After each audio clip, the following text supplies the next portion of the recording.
सत श्री अकाल जी। दा खालस टीवी देखने वाले देश दुनिया के साढ़े सारे दर्शकों का बहुत बहुत स्वागत है। पंजाब दीयां खास खबरों के खास बुलेटिन के नाल मैं हरशरण कौर।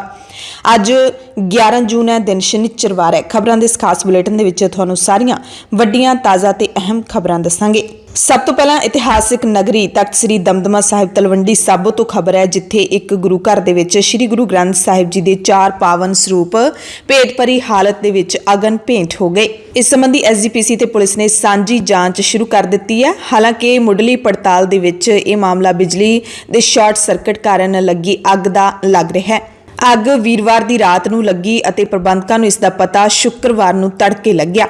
घटना का पता लगदਿਆਂ ही तख्त श्री दमदमा साहिब के जथेदार ज्ञानी हरप्रीत सिंह अते मुख ग्रंथी फूला सिंह मौके ते पहुंच गए। 5 प्यारियां समेत पहुंचे सन, जिन्हां ने गुरमर्यादा के मुताबिक पावन सरूपां नूं तख्त साहिब विखे भेज दिता। मुख ग्रंथी भाई फूला सिंह ने दस्सिया कि मुढ़ली पड़ताल मुताबिक गुरुद्वारा साहिब विखे प्रबंधां विच वड्डी घाट पाई गई है। रिपोर्ट जथेदार श्री अकाल तख्त साहिब नूं भेजी जावेगी। पुलिस ने कहा है कि मौका शॉर्ट सर्किट का ही लगता है, पर फिर भी डूंघाई नाल जांच करांगे। अगली खबर जून 84 घल्लूघारे दे नाल जुड़ी हुई है। ऐतकी घल्लूघारे नूं बीतिया 38 साल हो गए ने, पर सिखां नूं हाले तक इसका कोई इंसाफ या मुआवजा नहीं मिलिया। श्रोमणी गुरुद्वारा प्रबंधक कमेटी ने उस वक्त 1984 विच होए मुआवजे दे लई केंद्र सरकार के खिलाफ 1000 करोड़ रुपए का दावा किया होया, पर मुआवजे का केस हाले तक लटकिया होया। हाले तक मामला किसी भी नतीजे ते पहुंच नहीं सकिया। हमले नूं 38 साल बीत चुके ने। SGPC वालों इस संबंधी कई साल पहला केंद्र सरकार खिलाफ केस दायर किया गया सी। 2013 दे विच SGPC ने 10 करोड़ रुपये कोर्ट फीस भी जमा करवाई सी। पता लग्या कि हाल ही विच अदालत ने दोवें धिरां नूं आपसी सहमति नाल फैसला लैण दा मौका दिता सी, पर दोवें धिरां दे विचाले गल किसी नतीजे ते पहुंच नहीं सकी। SGPC प्रधान एडवोकेट हरजिंदर सिंह धामी ने दस्सिया कि साबका प्रधान गोबिंद सिंह लौंगोवाल वेले केंद्र के नुमाइंदियां नाल गलबात हुई सी, जो बेसिट्टा रही। SGPC हुण मुड़ अदालत कोल जावेगी। उन्होंने दस्सिया कि उस वक्त जिहड़ी मीटिंग हुई सी, उहदे विच केंद्र सरकार दे वल्लों फैसला लैण दे समर्थ कोई मंत्री शामिल ही नहीं होया, यानी कि केंद्र सरकार ने इस मसले नूं गंभीरता दे नाल लिया ही नहीं। श्रोमणी गुरुद्वारा प्रबंधक कमेटी ने तेजा सिंह समुद्री हाल ते वजियां गोलियां दे 147 निशान हाले भी साम के रखे हुए ने। इस तरह सचखंड श्री हरमंदर साहिब समूह दे विच परिसर दे विच दर्शनी ड्यूटी ते खजाना ड्यूटी विच होए नुकसान दे सबूत भी उस तरह देखे जा सकते ने। ते 84 वेले होए हमले विच नुकसाने गए पावन स्वरूप भी साम के रखे गए हैं।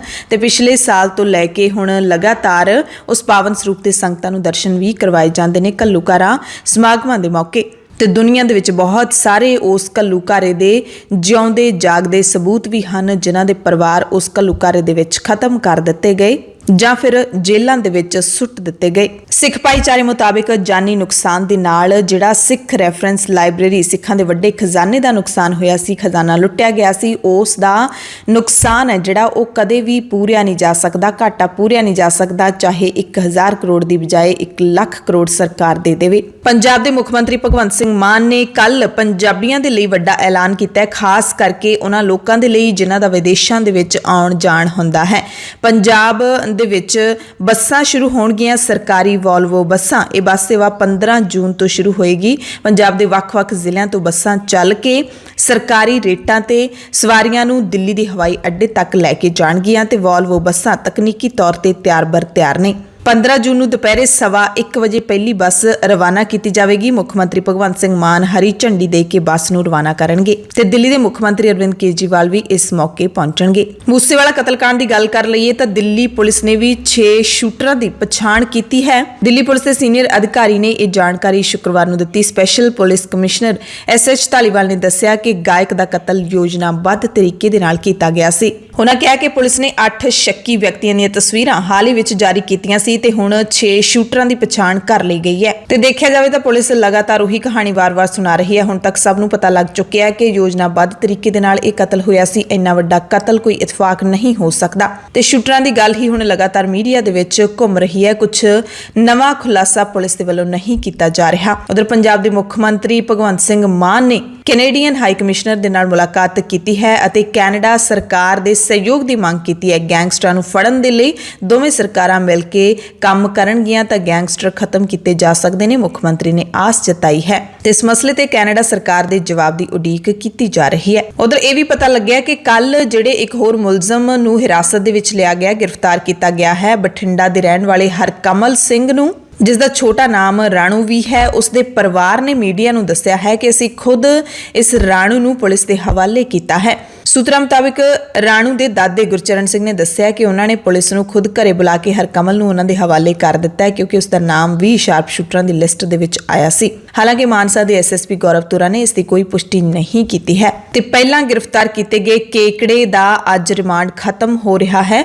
ਪ੍ਰਭਦੀਪ ਸਿੰਘ ਪੱਬੀ, ਸੰਦੀਪ ਕੁਮਾਰ ਕੇਕੜਾ ਦੋਵਾਂ ਦਾ ਰਿਮਾਂਡ ਖਤਮ ਹੋ ਰਿਹਾ ਹੈ। ਅੱਜ ਇਹਨਾਂ ਨੂੰ ਅਦਾਲਤ ਦੇ ਵਿੱਚ ਪੇਸ਼ ਕਰਕੇ ਹੋਰ ਰਿਮਾਂਡ ਮੰਗਿਆ ਜਾ ਸਕਦਾ ਹੈ। ਕੱਲ ਵੀ ਪੁਲਿਸ ਸਾਰਾ ਦਿਨ ਇਹਨਾਂ ਮੁਲਜ਼ਮਾਂ ਤੋਂ ਪੁੱਛਗਿੱਛ ਕਰਦੀ ਰਹੀ। ਹਾਲਾਂਕਿ ਪੁਲਿਸ ਨੇ ਜਨਤਕ ਤੌਰ ਤੇ ਮੀਡੀਆ ਨੂੰ ਕੁਝ ਨਹੀਂ ਦੱਸਿਆ, ਪਰ ਪਤਾ ਲੱਗਿਆ ਕਿ ਕੇਕੜੇ ਨੇ ਮਹਿਜ਼ 15,000 ਰੁਪਏ ਦੀ ਖਾਤਰ ਰੈਕੀ ਕੀਤੀ ਸੀ ਤੇ ਕੇਕੜੇ ਨੂੰ ਪਤਾ ਨਹੀਂ ਸੀ ਕਿ ਮੂਸੇਵਾਲੇ ਦਾ ਕਤਲ ਹੋਣਾ ਹੈ। ਇਹ ਵੀ ਪਤਾ ਲੱਗਿਆ ਕਿ ਕੇਕੜੇ ਨੂੰ ਇਸ ਕੰਮ ਦੇ ਲਈ ਪ੍ਰਭਦੀਪ ਪੱਬੀ ਨੇ ਹੀ ਤਿਆਰ ਕੀਤਾ ਸੀ।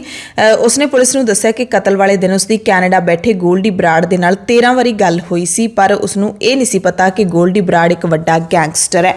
ਹੋ ਸਕਦਾ ਹੈ ਕਿ ਕੇਕੜਾ ਹੁਣ ਇਸ ਕੰਮ ਦੇ ਲਈ ਪਛਤਾਵਾ ਕਰ ਰਿਹਾ ਹੋਵੇ। ਜਿੰਨੇ ਵੀ ਮੁਲਜ਼ਮ ਫੜੇ ਗਏ ਨੇ ਉਹ ਪਛਤਾਵਾ ਕਰ ਰਹੇ ਹੋਣ। ਜਿਵੇਂ ਪਤਾ ਲੱਗਿਆ ਕਿ ਉਸਨੂੰ ਕਤਲ ਦੀ ਜਾਣਕਾਰੀ ਨਹੀਂ ਸੀ, ਪਰ ਉਸ ਤੋਂ ਰੈਕੀ ਕਰਵਾਈ ਗਈ ਸੀ। ਉਸਨੇ ਆਪਣੇ ਦਿਮਾਗ ਨਾਲ ਕੁਝ ਸੋਚਿਆ ਨਹੀਂ ਤੇ ਹੋ ਸਕਦਾ ਹੈ ਕਿ ਹੋਰ ਜਿਹੜੇ ਜਾਣਕਾਰੀ ਦੇਣ ਵਾਲੇ ਲੋਕ ਸਨ ਉਹਨਾਂ ਨੂੰ ਵੀ ਨਾ ਪਤਾ ਹੋਵੇ ਕਿ ਇਸ ਦਾ ਕਤਲ ਕੀਤਾ ਜਾਣਾ ਹੈ।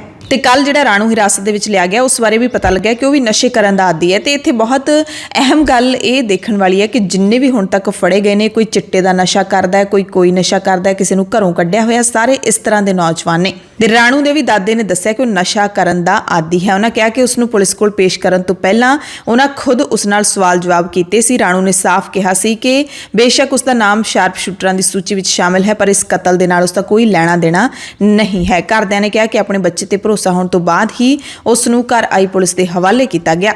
ਤੇ ਸ਼ੁਭਦੀਪ ਸਿੰਘ ਦੇ ਭੋਗ ਸਮਾਗਮ ਦੇ ਨਾਲ ਜੁੜੀ ਇੱਕ ਖਬਰ ਮਿਲੀ ਹੈ। ਖਬਰ ਚੋਰਾਂ ਦੀ ਹੈ। ਚੋਰ ਜਿੱਥੇ ਵੀ ਕਿਤੇ ਕਿਸੇ ਵੀ ਕਿਸਮ ਦਾ ਮਾਹੌਲ ਹੋਵੇ ਉਹ ਆਪਣਾ ਕਾਰਾ ਕਰ ਹੀ ਜਾਂਦੇ ਨੇ।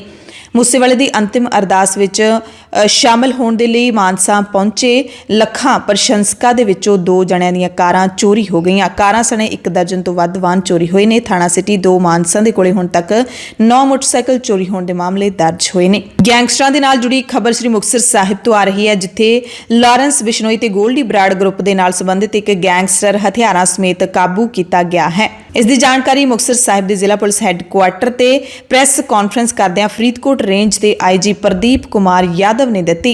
ਉਹਨਾਂ ਦੱਸਿਆ ਕਿ ਫੜੇ ਗਏ ਗੈਂਗਸਟਰ ਗੁਰਦੀਪ ਸਿੰਘ ਗੀਟਾ, ਜਿਹੜਾ ਕਿ ਹਰਿਆਣਾ ਦੇ ਪਿੰਡ ਕਿੰਗਰਾ ਦਾ ਰਹਿਣ ਵਾਲਾ ਹੈ, ਜ਼ਿਲ੍ਹਾ ਸਿਰਸਾ ਦੇ ਕਿੰਗਰਾ ਦਾ, ਉਸਨੇ ਪੁੱਛਗਿੱਛ ਦੌਰਾਨ ਇਨਕਸ਼ਾਫ ਕੀਤਾ ਕਿ ਉਸਦੇ ਕੋਲ ਨਾਜਾਇਜ਼ ਅਸਲਾ ਹੈ ਜੋ ਕਿ ਲੁਕਾ ਛੁਪਾ ਕੇ ਰੱਖਿਆ ਗਿਆ ਹੈ, ਜਿਸ ਤੇ ਉਸਨੇ 3 ਪਿਸਤੌਲ ਵੀ ਬਰਾਮਦ ਕਰਵਾਏ। 2 ਪਿਸਤੌਲ 30 ਬੋਰ ਸਮੇਤ ਮੈਗਜ਼ੀਨ ਤੇ ਇੱਕ ਪਿਸਤੌਲ 12 ਬੋਰ ਦੇਸੀ ਪਿਸਤੌਲ ਹੈ। ਤੇ ਪੁੱਛਗਿੱਛ ਦੇ ਵਿੱਚ ਉਹ ਇਹ ਵੀ ਮੰਨਿਆ ਹੈ ਕਿ ਇਹ ਹਥਿਆਰ ਉਹ ਆਪਣੇ ਸਾਥੀ ਗੋਲਡੀ ਬਰਾੜ ਤੇ ਮਨਪ੍ਰੀਤ ਮੰਨਾ ਦੇ ਕਹਿਣ ਤੇ ਲੈ ਕੇ ਆਇਆ ਸੀ।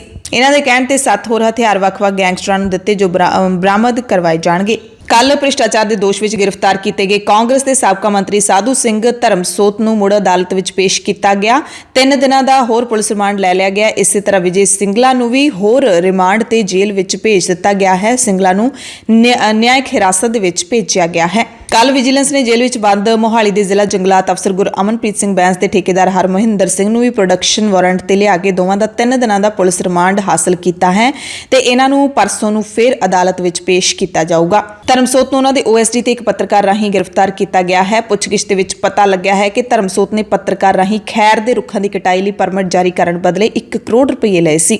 ਜਿਹੜਾ OSD ਮੁਲਜ਼ਮ ਚਮਕੌਰ ਸਿੰਘ ਬਦਲੀਆਂ ਤੇ ਤੈਨਾਤੀਆਂ, ਜਦਕਿ ਕਮਲਜੀਤ ਸਿੰਘ ਖੰਨਾ ਦਰਖਤ ਵੱਢਣ ਤੇ ਵੇਚਣ ਦਾ ਕੰਮ ਸਾਂਭਦਾ ਸੀ। ਤਫਤੀਸ਼ ਵਿੱਚ ਸਾਹਮਣੇ ਆਇਆ ਕਿ ਠੇਕੇਦਾਰ ਹਰਮੋਹਿੰਦਰ ਸਿੰਘ ਪਿਛਲੇ 10 ਸਾਲਾਂ ਤੋਂ ਖੈਰ ਦੇ ਰੁੱਖਾਂ ਦੀ ਕਟਾਈ ਕਰਦਾ ਆ ਰਿਹਾ ਹੈ। ਪਿਛਲੇ 5 ਸਾਲਾਂ ਤੋਂ ਉਹ ਗੁਰਹਰ ਐਸੋਸੀਏਟ ਦੇ ਨਾਮ ਤੇ ਠੇਕੇਦਾਰੀ ਕਰ ਰਿਹਾ ਹੈ। ਹਰ ਸੀਜ਼ਨ ਦੇ ਵਿੱਚ ਠੇਕੇਦਾਰ 7000 ਖੈਰ ਦੇ ਰੁੱਖਾਂ ਦੀ ਕਟਾਈ ਕਰਦੇ ਸਨ, ਜਿਸ ਬਦਲੇ ਧਰਮਸੋਤ ਨੂੰ ਪ੍ਰਤੀ ਰੁੱਖ 500, ਵਣ ਅਫਸਰ ਨੂੰ 200 ਤੇ ਰੇਂਜ ਅਫਸਰ, ਬਲਾਕ ਅਫਸਰ ਤੇ ਵਣ ਗਾਰਡ ਨੂੰ 100 ਰੁਪਏ ਦੀ ਰਿਸ਼ਵਤ ਮਿਲਦੀ ਸੀ। ਇਹ ਵੀ ਜਾਣਕਾਰੀ ਮਿਲੀ ਹੈ ਕਿ ਮਾਮਲੇ ਵਿੱਚ ਨਾਮਜ਼ਦ ਰੂਪਨਗਰ ਵਿੱਚ ਤੈਨਾਤ DFO ਅਮਿਤ ਚੌਹਾਨ ਸ਼ਾਮਲਾਟ ਜ਼ਮੀਨਾਂ ਵਿੱਚ ਖੜੇ ਰੁੱਖਾਂ ਦੀ ਗਿਣਤੀ ਘੱਟ ਦਿਖਾ ਕੇ ਉਹਨਾਂ ਦੀ ਕਟਾਈ ਦੀ ਰਕਮ ਠੇਕੇਦਾਰਾਂ ਨਾਲ ਸਾਂਝੀ ਕਰਦਾ ਸੀ। ਉਸ ਵੱਲੋਂ ਖੰਨਾ ਨੂੰ ਨਜਾਇਜ਼ ਖਣਨ ਦੀ ਖੁੱਲ੍ਹ ਵੀ ਦਿੱਤੀ ਗਈ ਸੀ। ਇਹ ਵੀ ਪਤਾ ਲੱਗਿਆ ਕਿ ਧਰਮਸੋਤ ਜੰਗਲਾਤ ਜ਼ਮੀਨ ਚੋਂ ਲਾਂਘੇ ਦੇ ਲਈ NOC ਜਾਰੀ ਕਰਨ ਬਦਲੇ ਵੀ ਰਿਸ਼ਵਤ ਲੈਂਦਾ ਸੀ। ਠੇਕੇਦਾਰ ਹਰਮੋਹਿੰਦਰ ਸਿੰਘ ਨੇ ਆਪਣੇ ਬਿਆਨ ਦੇ ਵਿੱਚ ਦੱਸਿਆ ਕਿ 2017 ਤੋਂ ਹੁਣ ਤੱਕ ਰਿਸ਼ਵਤ ਦਾ ਪੈਸਾ ਉੱਚ ਅਧਿਕਾਰੀਆਂ ਤੇ ਸਿਆਸਤਦਾਨਾਂ ਤੱਕ ਪਹੁੰਚਦਾ ਰਿਹਾ ਹੈ। ਸੋ ਜੋ ਖੁਲਾਸੇ ਹੋ ਰਹੇ ਨੇ ਉਸ ਨੂੰ ਸੁਣ ਕੇ ਬੰਦਾ ਹੈਰਾਨ ਰਹਿ ਜਾਂਦਾ ਹੈ ਕਿ ਇੰਨੇ ਛੋਟੇ ਤੇ ਇੰਨੇ ਵੱਡੇ ਪੱਧਰ ਤੇ ਰਿਸ਼ਵਤਖੋਰੀ ਕੀਤੀ ਗਈ।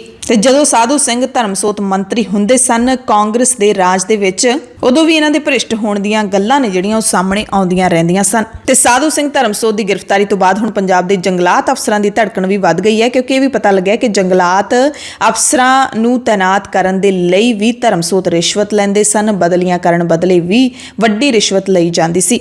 ਵਿਜੀਲੈਂਸ ਨੇ ਹੁਣ ਮੁੱਖ ਵਣਪਾਲ ਪ੍ਰਵੀਨ ਕੁਮਾਰ ਤੇ ਸ਼ਿਵਾਲਿਕ ਸਰਕਲ ਦੇ ਕੰਜ਼ਰਵੇਟਰ ਵਿਸ਼ਾਲ ਚੌਹਾਨ ਨੂੰ ਪੁੱਛ ਪੜਤਾਲ ਦੇ ਲਈ ਤਲਬ ਕੀਤਾ, ਜਦਕਿ ਅਮਿਤ ਚੌਹਾਨ ਨਾਂ ਦਾ ਅਧਿਕਾਰੀ ਫਰਾਰ ਦੱਸਿਆ ਜਾ ਰਿਹਾ ਹੈ। ਉਹੀ ਅਮਿਤ ਚੌਹਾਨ ਜਿਸ ਬਾਰੇ ਹੁਣੇ ਦੱਸਿਆ ਕਿ ਸ਼ਾਮਲਾਟ ਜ਼ਮੀਨਾਂ 'ਚ ਖੜੇ ਰੁੱਖਾਂ ਦੀ ਗਿਣਤੀ ਘੱਟ ਦਿਖਾ ਕੇ ਉਹਨਾਂ ਦੀ ਕਟਾਈ ਦੀ ਰਕਮ ਠੇਕੇਦਾਰਾਂ ਦੇ ਨਾਲ ਹੀ ਸਾਂਝੀ ਕਰਦਾ ਸੀ। ਪਤਾ ਲੱਗਿਆ ਕਿ ਕਈ ਜੰਗਲਾਤ ਅਫਸਰ ਰੂਪੋਸ਼ ਹੋ ਗਏ ਨੇ, ਜਦਕਿ ਬਹੁਤੇ ਜ਼ਿਲ੍ਹਾ ਜੰਗਲਾਤ ਅਫਸਰਾਂ ਨੇ ਦਫ਼ਤਰਾਂ ਦੇ ਵਿੱਚ ਹਾਜ਼ਰੀ ਹੀ ਘਟਾ ਦਿੱਤੀ ਹੈ ਤੇ ਵਿਜੀਲੈਂਸ ਦਾ ਖੌਫ ਸਮੁੱਚੇ ਜੰਗਲਾਤ ਮਹਿਕਮੇ ਦੇ ਵਿੱਚ ਦਿਖਾਈ ਦੇ ਰਿਹਾ ਹੈ। ਦਿਲਚਸਪ ਗੱਲ ਇਹ ਹੈ ਕਿ ਵਿਜੀਲੈਂਸ ਭਵਨ ਤੇ ਜੰਗਲਾਤ ਭਵਨ ਮੁਹਾਲੀ ਦੇ ਇੱਕ ਹੀ ਕੰਪਲੈਕਸ ਦੇ ਵਿੱਚ ਨੇ, ਜਿਸ ਕਰਕੇ ਮੁੱਖ ਦਫ਼ਤਰ ਦੇ ਬਹੁਤੇ ਅਫਸਰ ਡਰੇ ਹੋਏ ਨੇ। ਹੇਠਲੇ ਮੁਲਾਜ਼ਮ ਹੀ ਪੂਰਾ ਸਮਾਂ ਦਫ਼ਤਰ ਦੇ ਵਿੱਚ ਬਹਿੰਦੇ ਨੇ। ਵਿਜੀਲੈਂਸ ਬਿਊਰੋ ਨੇ ਹੁਣ ਜੰਗਲਾਤ ਮਹਿਕਮੇ ਨੂੰ ਚਿੱਠੀਆਂ ਲਿਖ ਕੇ ਰੁੱਖਾਂ ਦੀ ਕਟਾਈ ਤੇ ਟਰੀ ਗਾਰਡਾਂ ਦੀ ਖਰੀਦ ਸੰਬੰਧੀ ਰਿਕਾਰਡ ਵੀ ਮੰਗ ਲਿਆ ਹੈ। ਸੋ ਕਿਹਾ ਜਾ ਸਕਦਾ ਹੈ ਕਿ ਖੈਰ ਦੇ ਰੁੱਖਾਂ ਦੀ ਕਟਾਈ ਕਰਨ ਵਾਲਿਆਂ ਦੀ ਹੁਣ ਖੈਰ ਨਹੀਂ ਹੈ। ਵਿਜੀਲੈਂਸ ਵਿਭਾਗ ਖੈਰ ਦੇ ਰੁੱਖਾਂ ਨਾਲ ਸੰਬੰਧਿਤ ਸਾਰੇ ਰਿਕਾਰਡ ਦੀ ਜਾਂਚ ਕਰੇਗਾ। ਤੇ ਹੁਣ ਜਦੋਂ ਇਸ ਮਾਮਲੇ ਦੇ ਵਿੱਚ ਪਰਤਾਂ ਦਰ ਪਰਤਾਂ ਖੁੱਲ ਰਹੀਆਂ ਨੇ ਤਾਂ ਇਹ ਵੀ ਸਵਾਲ ਉੱਠ ਰਿਹਾ ਹੈ ਕਿ ਕੀ ਹੁਣ ਵਿਜੀਲੈਂਸ ਦੇ ਵੱਲੋਂ ਪੁਰਾਣਾ ਜਿਹੜਾ ਵਜ਼ੀਫਾ ਘੁਟਾਲਾ ਹੈ ਉਸ ਨੂੰ ਮੁੜ ਖੋਲ੍ਹਿਆ ਜਾ ਸਕਦਾ ਹੈ। ਹਾਲਾਂਕਿ ਕੈਪਟਨ ਅਮਰਿੰਦਰ ਸਿੰਘ ਨੇ ਤਾਂ ਆਪਣੇ ਮੰਤਰੀ ਸਾਹਿਬ ਨੂੰ ਕਲੀਨ ਚਿੱਟ ਦੇ ਦਿੱਤੀ ਸੀ, ਪਰ ਕਈ ਵਿਦਿਆਰਥੀ ਧਿਰਾਂ ਨੇ ਇਹ ਮੰਗ ਚੁੱਕੀ ਹੈ ਕਿ ਵਜ਼ੀਫਾ ਘੁਟਾਲੇ ਦੀਆਂ ਫਾਈਲਾਂ ਵੀ ਮੁੜ ਖੋਲ੍ਹੀਆਂ ਜਾਣ ਤੇ ਆਮ ਆਦਮੀ ਪਾਰਟੀ ਦੀ ਸਰਕਾਰ ਇਹ ਫਾਈਲਾਂ ਮੁੜ ਤੋਂ ਖੁਲਵਾ ਸਕਦੀ ਹੈ ਤਾਂ ਕਿ ਧਰਮਸੋਤ ਦੇ ਹੋਰ ਕਾਲੇ ਕਾਰਨਾਮੇ ਜਗ ਜ਼ਾਹਿਰ ਹੋ ਜਾਣ ਤੇ ਉਸ ਨੂੰ ਬਣਦੀ ਸਜ਼ਾ ਮਿਲੇ। ਲੋਕ ਇਨਸਾਫ ਪਾਰਟੀ ਦੇ ਮੁਖੀ ਸਿਮਰਜੀਤ ਸਿੰਘ ਬੈਂਸ ਤੇ ਗ੍ਰਿਫਤਾਰੀ ਦੀ ਤਲਵਾਰ ਲਟਕ ਗਈ ਹੈ। ਦੋਵੇਂ ਜ਼ਮਾਨਤ ਅਰਜ਼ੀਆਂ ਹਾਈਕੋਰਟ ਨੇ ਖਾਰਜ ਕਰ ਦਿੱਤੀਆਂ ਨੇ ਤੇ ਅਜਿਹੇ ਵਿੱਚ ਬੈਂਸ ਦੇ ਕੋਲ ਕੋਈ ਵੀ ਰਾਹ ਨਹੀਂ ਬਚਿਆ। ਹਾਲਾਂਕਿ ਬੈਂਸ ਸੁਪਰੀਮ ਕੋਰਟ ਦੇ ਵਿੱਚ ਜਾ ਸਕਦੇ ਨੇ, ਪਰ ਗ੍ਰਿਫਤਾਰੀ ਕਿਸੇ ਵਕਤ ਵੀ ਹੋ ਸਕਦੀ ਹੈ। ਮੁਕੇਰੀਆਂ ਤੋਂ ਖਬਰ ਹੈ, ਜਿੱਥੇ ਕਿਸਾਨ ਜਥੇਬੰਦੀਆਂ ਨੇ ਖੰਡ ਮਿੱਲ ਮੁਕੇਰੀਆਂ ਵੱਲ ਖੜੇ ਕਰੀਬ 90 ਕਰੋੜ ਤੋਂ ਵੱਧ ਬਕਾਏ ਦੀ ਅਦਾਇਗੀ ਦੇ ਲਈ ਮੁਕੇਰੀਆਂ ਜਲੰਧਰ ਕੌਮੀ ਮਾਰਗ ਤੇ ਸਥਿਤ ਮਿੱਲ ਦੇ ਗੇਟ ਮੂਹਰੇ ਧਰਨਾ ਲਾਇਆ। ਪ੍ਰਬੰਧਕਾਂ ਨੇ ਕੱਲ੍ਹ ਹੀ 3 ਵਜੇ ਤੱਕ ਅਦਾਇਗੀ ਦਾ ਭਰੋਸਾ ਦਿੱਤਾ, ਪਰ ਜਦੋਂ ਕੋਈ ਠੋਸ ਕਾਰਵਾਈ ਨਾ ਹੋਈ ਤਾਂ 3 ਵਜੇ ਕਿਸਾਨਾਂ ਨੇ ਕੌਮੀ ਮਾਰਗ ਜਾਮ ਕਰ ਦਿੱਤਾ। ਪੈਗੰਬਰ ਮੁਹੰਮਦ ਸਾਹਿਬ ਖਿਲਾਫ ਟਿੱਪਣੀ ਕੀਤੇ ਜਾਣ ਦਾ ਰੋਸ ਬਹੁਤ ਵੱਧ ਗਿਆ ਹੈ। ਭਾਰਤ ਵਿੱਚ ਵੀ ਕੱਲ੍ਹ ਜੁਮੇ ਦੀ ਨਮਾਜ਼ ਤੋਂ ਬਾਅਦ ਕਈ ਥਾਵਾਂ ਤੇ ਰੋਸ ਮੁਜ਼ਾਹਰੇ ਕੀਤੇ ਗਏ। ਦਿੱਲੀ ਸਣੇ ਦੇਸ਼ ਦੇ ਵੱਖ-ਵੱਖ ਹਿੱਸਿਆਂ ਦੇ ਵਿੱਚ ਰੋਸ ਮੁਜ਼ਾਹਰੇ ਹੋਏ। ਪੰਜਾਬ ਦੇ ਲੁਧਿਆਣਾ ਤੇ ਮਲੇਰਕੋਟਲਾ ਦੇ ਵਿੱਚ ਵੀ ਮੁਸਲਿਮ ਭਾਈਚਾਰੇ ਦੇ ਲੋਕ ਸੜਕਾਂ ਦੇ ਉੱਤੇ ਉਤਰੇ। ਦਿੱਲੀ ਹੀ ਨਹੀਂ, ਦੇਸ਼ ਤੋਂ ਬਾਹਰਲੇ ਮੁਲਕਾਂ ਦੇ ਵਿੱਚ ਵੀ ਵੱਡੇ ਰੋਸ ਮੁਜ਼ਾਹਰੇ ਕੀਤੇ ਗਏ। ਨੂਪੁਰ ਸ਼ਰਮਾ ਤੇ ਨਵੀਨ ਜਿੰਦਲ ਨੂੰ ਗ੍ਰਿਫਤਾਰ ਕਰਨ ਦੀ ਮੰਗ ਤੇਜ਼ ਹੁੰਦੀ ਜਾ ਰਹੀ ਹੈ। ਸਰਕਾਰ ਤੇ ਦਬਾਅ ਵੱਧਦਾ ਜਾ ਰਿਹਾ ਹੈ। ਜੰਮੂ ਦੇ ਭੱਦਰਵਾਹ ਦੇ ਵਿੱਚ ਤਣਾਅ ਵਾਲਾ ਮਾਹੌਲ ਬਣ ਗਿਆ ਸੀ। ਡੋਡਾ ਤੇ ਕਿਸ਼ਤਵਾੜ ਦੇ ਵਿੱਚ ਹਾਲਾਤ ਵਿਗੜਨ ਤੋਂ ਬਾਅਦ ਕਰਫਿਊ ਵੀ ਲਾ ਦਿੱਤਾ ਗਿਆ ਹੈ। ਕਈ ਥਾਵਾਂ ਤੇ ਮੁਜ਼ਾਹਰਾਕਾਰੀਆਂ ਨੇ ਪੱਥਰਾਂ ਅਤੇ ਅੱਗਜ਼ਨੀ ਕੀਤੀ। ਜੰਮੂ ਦੇ ਕੁਝ ਇਲਾਕਿਆਂ ਸਮੇਤ ਰਾਂਚੀ ਦੇ ਵਿੱਚ ਵੀ ਕਰਫਿਊ ਦਾ ਐਲਾਨ ਕਰ ਦਿੱਤਾ ਗਿਆ। ਪੰਜਾਬ ਦੇ ਵਿੱਚ ਸ਼ਾਹੀ ਇਮਾਮ ਮੌਲਾਨਾ ਮੁਹੰਮਦ ਉਸਮਾਨ ਰਹਿਮਾਨੀ ਲੁਧਿਆਣਵੀ ਦੇ ਐਲਾਨ ਤੇ ਵੱਖ-ਵੱਖ ਥਾਵਾਂ ਤੇ ਰੋਸ ਮੁਜ਼ਾਹਰੇ ਕੀਤੇ ਗਏ ਅਤੇ ਇਹਨਾਂ ਦੋਵਾਂ ਨੂੰ ਗ੍ਰਿਫਤਾਰ ਕਰਨ ਦੀ ਮੰਗ ਕੀਤੀ ਗਈ। ਮਲੇਰਕੋਟਲਾ ਦੇ ਵਿੱਚ ਰੋਸ ਮਾਰਚ ਕੱਢਣ ਤੋਂ ਬਾਅਦ ਏਡੀਸੀ ਨੂੰ ਮੰਗ ਪੱਤਰ ਸੌਂਪਿਆ ਗਿਆ। ਆਮ ਆਦਮੀ ਪਾਰਟੀ ਦੀ ਸਰਕਾਰ ਵੱਲੋਂ ਸੈਰ ਸਪਾਟੇ ਨੂੰ ਹੁਲਾਰਾ ਦੇਣ ਦੇ ਮੰਤਵ ਨਾਲ ਪਠਾਨਕੋਟ ਦੀ ਰਣਜੀਤ ਸਾਗਰ ਝੀਲ ਨੂੰ ਕੌਮਾਂਤਰੀ ਪੱਧਰ ਦੇ ਸੈਰ ਸਪਾਟਾ ਕੇਂਦਰ ਵਜੋਂ ਵਿਕਸਿਤ ਕੀਤਾ ਜਾਵੇਗਾ। ਪੰਜਾਬ ਦੇ ਮੁੱਖ ਸਕੱਤਰ ਅਨਿਰੁੱਧ ਤਿਵਾੜੀ ਨੇ ਨਿਵੇਸ਼ਕਾਂ ਨੂੰ ਪੰਜਾਬ 'ਚ ਨਿਵੇਸ਼ ਕਰਨ ਦਾ ਸੱਦਾ ਵੀ ਦਿੱਤਾ ਤੇ ਪੰਜਾਬ ਸਰਕਾਰ ਨੇ ਇਸ ਸੰਬੰਧੀ ਨਵੀਂ ਦਿੱਲੀ ਵਿੱਚ ਜਾ ਕੇ ਨਿਵੇਸ਼ ਸੰਮੇਲਨ ਕਰਵਾਇਆ ਹੈ, ਜਿਸ ਦੇ ਵਿੱਚ ਇਹ ਐਲਾਨ ਕੀਤਾ ਗਿਆ। ਮੁੱਖ ਮੰਤਰੀ ਭਗਵੰਤ ਸਿੰਘ ਮਾਨ ਨੇ ਮੋਗਾ ਸ਼ਹਿਰ ਦੀ ਜੰਪਲ ਹਰਮਨਪ੍ਰੀਤ ਕੌਰ ਨੂੰ ਭਾਰਤੀ ਮਹਿਲਾ ਕ੍ਰਿਕਟ ਟੀਮ ਦੀ ਕਪਤਾਨ ਚੁਣੇ ਜਾਣ ਤੇ ਵਧਾਈ ਦਿੱਤੀ ਹੈ। ਉਹਨਾਂ ਟਵੀਟ ਕਰਕੇ ਕਿਹਾ, ਮਿਹਨਤ ਜਾਰੀ ਰੱਖੋ, ਆਪਣੀ ਖੇਡ ਪ੍ਰਤਿਭਾ ਦੇ ਨਾਲ ਦੇਸ਼ ਸਮੇਤ ਪੰਜਾਬ ਦਾ ਨਾਮ ਦੁਨੀਆ ਭਰ ਵਿੱਚ ਬੁਲੰਦੀਆਂ ਤੇ ਲੈ ਜਾਓ। ਮੇਰੇ ਵੱਲੋਂ ਸ਼ੁਭ ਕਾਮਨਾਵਾਂ। ਪੰਜਾਬ ਦੀਆਂ ਖਾਸ ਖਬਰਾਂ ਦੇ ਖਾਸ ਬੁਲੇਟਿਨ ਦੇ ਵਿੱਚ ਕੁਝ ਹੋਰ ਖਬਰਾਂ ਵਿਸਥਾਰ ਨਾਲ ਤੁਹਾਨੂੰ ਦੱਸਦੇ ਹਾਂ। ਭਾਰਤੀ ਕਰੰਸੀ ਦੇ ਨਾਲ ਜੁੜੀ ਹੋਈ ਚਿੰਤਾ ਵਾਲੀ ਖਬਰ ਇਹ ਹੈ ਕਿ ਡਾਲਰ ਦੇ ਮੁਕਾਬਲੇ ਪੈਸਾ ਹੋਰ ਡਿੱਗ ਗਿਆ ਹੈ, ਯਾਨੀ ਕਿ ਰੁਪਈਆ ਹੋਰ ਥੱਲੇ ਲੁੜਕ ਗਿਆ ਹੈ। ਅਮਰੀਕੀ ਡਾਲਰ ਦੇ ਮੁਕਾਬਲੇ ਰੁਪਈਆ 11 ਪੈਸਿਆਂ ਦਾ ਗੋਤਾ ਖਾ ਕੇ ਰਿਕਾਰਡ 77 ਰੁਪਏ 85 ਪੈਸੇ ਦੇ ਹੇਠਲੇ ਪੱਧਰ ਤੇ ਪਹੁੰਚ ਗਿਆ ਹੈ। ਰਿਕਾਰਡ ਹੇਠਲੇ ਪੱਧਰ ਦੀ ਇਹ ਰਕਮ ਹੈ, ਯਾਨੀ ਕਿ 1 ਡਾਲਰ ਹੁਣ 77 ਰੁਪਏ 85 ਪੈਸਿਆਂ ਦਾ ਹੋ ਗਿਆ ਤੇ ਉਹ ਦਿਨ ਦੂਰ ਨਹੀਂ ਜੇ ਇਹੀ ਆਰਥਿਕ ਹਾਲਾਤ ਰਹੇ ਕਿ ਜਿਹੜਾ ਡਾਲਰ ਹੈ ਉਹ 100 ਰੁਪਏ ਦੇ ਬਰਾਬਰ ਹੋ ਜਾਏਗਾ, ਯਾਨੀ ਕਿ 1 ਡਾਲਰ 100 ਰੁਪਏ। ਜਿਵੇਂ ਜਿਹੜਾ ਲੰਡਨ ਦਾ ਬਰਤਾਨੀਆ ਦਾ ਪਾਉਂਡ ਹੈਗਾ ਉਹ 90 ਰੁਪਈਆਂ ਤੋਂ ਹਮੇਸ਼ਾ ਹੀ ਵੱਧ ਰਹਿੰਦਾ ਹੈ, 92 97 99 ਇਸ ਤਰੀਕੇ ਦੇ ਨਾਲ ਕਰੰਸੀ ਚੱਲ ਰਹੀ ਹੈ। ਅਮਰੀਕਾ ਵੀ ਹੁਣ ਅੱਗੇ ਹੀ ਅੱਗੇ ਵੱਧਦਾ ਜਾ ਰਿਹਾ ਹੈ। ਕੋਈ ਸਮਾਂ ਹੁੰਦਾ ਸੀ ਜਦੋਂ ਭਾਰਤ ਦਾ ਰੁਪਈਆ ਅਮਰੀਕੀ ਡਾਲਰ ਦੇ ਬਰਾਬਰ ਹੁੰਦਾ ਸੀ, ਪਰ ਵੰਡ ਤੋਂ ਬਾਅਦ ਜਿਹੜਾ ਆਰਥਿਕਤਾ ਦੇ ਵਿੱਚ ਇੰਨਾ ਨਿਘਾਰ ਇੱਥੋਂ ਦੀਆਂ ਸਰਕਾਰਾਂ ਨੇ ਲੈ ਆਂਦਾ ਹੈ, ਕੋਈ ਵੀ ਸੰਤੁਲਨ ਨਹੀਂ ਬੈਠਦਾ ਕਿ ਰੁਪਈਆ ਥੱਲੇ ਹੀ ਡਿੱਗਦਾ ਜਾ ਰਿਹਾ ਹੈ। ਪੰਜਾਬ ਦੇ ਵਿੱਚ ਆਮ ਆਦਮੀ ਪਾਰਟੀ ਦੀ ਸਰਕਾਰ ਦੇ ਪ੍ਰਚਾਰ ਦੀ ਇੱਕ ਮਿਸਾਲ ਸਾਹਮਣੇ ਆਈ ਹੈ, ਜਿਸ ਨੂੰ ਸੁਣ ਕੇ ਅਕਸਰ ਲੋਕ ਤੇ ਲੀਡਰ ਕਹਿੰਦੇ ਨੇ ਖੋਦਿਆ ਪਹਾੜ ਨਿਕਲਿਆ ਚੂਹਾ। ਦਰਅਸਲ ਆਮ ਆਦਮੀ ਪਾਰਟੀ ਦੇ ਸੋਸ਼ਲ ਮੀਡੀਆ ਪੇਜਾਂ ਦੇ ਉੱਤੇ ਲਗਾਤਾਰ ਸ਼ੁੱਕਰਵਾਰ ਤੜਕੇ ਤੋਂ ਪ੍ਰਚਾਰ ਕੀਤਾ ਜਾ ਰਿਹਾ ਸੀ ਕਿ ਦੁਪਹਿਰੇ 2 ਵਜੇ ਪੰਜਾਬ ਦੇ ਮੁੱਖ ਮੰਤਰੀ ਭਗਵੰਤ ਸਿੰਘ ਮਾਨ ਇੱਕ ਵੱਡਾ ਐਲਾਨ ਕਰਨਗੇ। ਪੰਜਾਬੀਆਂ ਦੇ ਨਾਲ ਕੀਤਾ ਹੋਇਆ ਇੱਕ ਹੋਰ ਵਾਅਦਾ ਪੂਰਾ ਕਰਨ ਜਾ ਰਹੇ ਨੇ। ਮੁੱਖ ਮੰਤਰੀ ਭਗਵੰਤ ਸਿੰਘ ਮਾਨ ਨੇ ਖੁਦ ਵੀ ਆਪਣੇ ਪੇਜ ਤੋਂ ਵੀ ਇਹ ਸਾਂਝਾ ਕੀਤਾ ਕਿ ਮੈਂ ਦੁਪਹਿਰੇ 2 ਵਜੇ ਇੱਕ ਵੱਡਾ ਐਲਾਨ ਕਰਨ ਜਾ ਰਿਹਾ ਹਾਂ। ਪਰ ਜਦੋਂ ਹੀ ਮੁੱਖ ਮੰਤਰੀ ਭਗਵੰਤ ਮਾਨ ਨੇ ਵੱਡਾ ਐਲਾਨ ਕੀਤਾ ਤਾਂ ਸੁਣਨ ਵਾਲਿਆਂ ਦੇ ਜਿਹੜੇ ਚਿਹਰੇ ਤੇ ਹੈਰਾਨਗੀ ਸੀ ਕਿ ਇਹਦੇ ਵਿੱਚ ਨਵਾਂ ਤਾਂ ਕੁਝ ਵੀ ਨਹੀਂ ਹੈ, ਕਿਉਂਕਿ ਖਬਰ ਆਪਾਂ ਵੀ ਕੱਲ ਹੀ ਚਲਾ ਕੇ ਹਟਿਆ ਕਿ ਪੰਜਾਬ ਸਰਕਾਰ ਦੇ ਵੱਲੋਂ ਬੱਸਾਂ ਸ਼ੁਰੂ ਕੀਤੀਆਂ ਗਈਆਂ ਨੇ, ਸਰਕਾਰੀ ਵੋਲਵੋ ਬੱਸਾਂ। ਹੁਣ ਪ੍ਰਾਈਵੇਟ ਬੱਸਾਂ ਦੇ ਵਿੱਚ ਜ਼ਿਆਦਾ ਭਾੜਾ ਦੇ ਕੇ ਤੁਹਾਨੂੰ ਦਿੱਲੀ ਹਵਾਈ ਅੱਡੇ ਨਹੀਂ ਜਾਣਾ ਪਊਗਾ। ਹੁਣ ਤੁਸੀਂ ਪੰਜਾਬ ਸਰਕਾਰ ਦੇ ਵੱਲੋਂ ਚਾਲੂ ਕੀਤੀਆਂ ਗਈਆਂ ਸਰਕਾਰੀ ਵੋਲਵੋ ਬੱਸਾਂ ਦੇ ਵਿੱਚ ਘੱਟ ਕਿਰਾਏ ਤੇ ਦਿੱਲੀ ਹਵਾਈ ਅੱਡੇ ਤੇ ਪਹੁੰਚ ਸਕਦੇ ਹੋ। ਦੁਪਹਿਰੇ 2 ਵਜੇ ਦੀ ਸਾਰਿਆਂ ਦੇ ਵੱਲੋਂ ਉਡੀਕ ਕੀਤੀ ਜਾ ਰਹੀ ਸੀ। ਮੀਡੀਆ ਅਦਾਰਿਆਂ ਦੇ ਵਿੱਚ ਇਸ ਤਰ੍ਹਾਂ ਦਾ ਮਾਹੌਲ ਬਣਿਆ ਹੋਇਆ ਸੀ ਕਿ 2 ਵਜੇ ਤੋਂ ਪਹਿਲਾਂ ਕਰ ਲਓ ਜਿਹੜਾ ਕੰਮ ਕਰਨਾ ਹੈ, ਕਿਉਂਕਿ 2 ਵਜੇ ਮੁੱਖ ਮੰਤਰੀ ਨੇ ਇੱਕ ਵੱਡਾ ਐਲਾਨ ਕਰਨਾ ਹੈ ਤੇ ਜਦੋਂ ਕੋਈ ਵੱਡਾ ਐਲਾਨ ਹੁੰਦਾ ਹੈ ਮੀਡੀਆ ਦੀ ਜ਼ਿੰਮੇਵਾਰੀ ਹੁੰਦੀ ਹੈ ਜਾਂ ਮੀਡੀਆ ਦਾ ਇਸ ਤਰੀਕੇ ਦਾ ਵਹਿਣ ਚੱਲ ਰਿਹਾ ਹੈ ਕਿ ਉਸ ਐਲਾਨ ਦੇ ਉੱਤੇ ਫਿਰ ਰਿਐਕਸ਼ਨ ਲਏ ਜਾਂਦੇ ਨੇ, ਉਸ ਦੇ ਉੱਤੇ ਚਰਚਾ ਕੀਤੀ ਜਾਂਦੀ ਹੈ, ਪੂਰਾ ਜਿਹੜਾ ਫੋਕਸ ਹੈ ਉਸ ਐਲਾਨ ਦੇ ਉੱਤੇ ਆ ਜਾਂਦਾ ਤੇ ਫਿਰ ਪੂਰਾ ਦਿਨ ਇਸ ਤਰੀਕੇ ਦੇ ਨਾਲ ਮੀਡੀਆ ਦਾ ਵਧੀਆ ਨਿਕਲ ਜਾਂਦਾ ਹੈ। ਲੋਕਾਂ ਤੋਂ ਜਾ ਕੇ ਰਿਐਕਸ਼ਨ ਲਏ ਜਾਂਦੇ ਨੇ, ਵਿਰੋਧੀ ਪਾਰਟੀਆਂ ਤੋਂ ਲਏ ਜਾਂਦੇ ਨੇ, ਪਰ ਸਭ ਕੁਝ ਧਰਿਆ ਰਹਿ ਗਿਆ ਜਦੋਂ ਮੁੱਖ ਮੰਤਰੀ ਭਗਵੰਤ ਸਿੰਘ ਮਾਨ ਨੇ ਐਲਾਨ ਕੀਤਾ ਕਿ ਦਿੱਲੀ ਦੇ ਹਵਾਈ ਅੱਡੇ ਤੱਕ ਪੰਜਾਬ ਰੋਡਵੇਜ਼ ਦੀਆਂ ਵੋਲਵੋ ਬੱਸਾਂ 15 ਜੂਨ ਤੋਂ ਸ਼ੁਰੂ ਹੋ ਜਾਣਗੀਆਂ। ਉਹਨਾਂ ਨੇ ਦੱਸਿਆ ਕਿ ਪੰਜਾਬ ਰੋਡਵੇਜ਼, ਪੈਪਸੂ ਤੇ ਪਨਬਸ ਦੀਆਂ ਬੱਸਾਂ ਦਿੱਲੀ 에ਅਰਪੋਰਟ ਆਉਣ ਜਾਣ ਦੇ ਗੇੜੇ ਪ੍ਰਾਈਵੇਟ ਟਰਾਂਸਪੋਰਟ ਦੇ ਨਾਲੋਂ ਅੱਧੇ ਭਾੜੇ ਤੇ ਲਾਇਆ ਕਰਨਗੀਆਂ, ਜਦਕਿ ਸਹੂਲਤਾਂ ਵੱਧ ਦਿੱਤੀਆਂ ਜਾਣਗੀਆਂ। ਉਹਨਾਂ ਨੇ ਕਿਹਾ ਕਿ ਫੈਸਲਾ NRI ਭਰਾਵਾਂ ਦੀ ਮੰਗ ਉੱਤੇ ਲਿਆ ਗਿਆ ਹੈ। ਉਹਨਾਂ ਇਹ ਵੀ ਕਿਹਾ ਕਿ ਆਮ ਆਦਮੀ ਪਾਰਟੀ ਨੇ ਚੋਣਾਂ ਤੋਂ ਪਹਿਲਾਂ ਪੰਜਾਬ ਦੇ ਵਿੱਚੋਂ ਮਾਫੀਆ ਨੂੰ ਖਤਮ ਕਰਨ ਦਾ ਵਾਅਦਾ ਕੀਤਾ ਸੀ। ਲੰਘੇ ਕੱਲ ਸ਼ਰਾਬ ਨੀਤੀ ਨੂੰ ਮਾਫੀਆ ਦੇ ਹੱਥੋਂ ਖੋਣ ਨਾਲ ਪੰਜਾਬ ਦੇ ਮਾਲੀਏ ਦੇ ਵਿੱਚ 40% ਵਾਧਾ ਹੋ ਜਾਏਗਾ ਤੇ ਹੁਣ ਟਰਾਂਸਪੋਰਟ ਮਾਫੀਆ ਨੂੰ ਵੀ ਅਸੀਂ ਸੜਕਾਂ ਤੋਂ ਲਾਂਭੇ ਕਰ ਰਹੇ ਹਾਂ।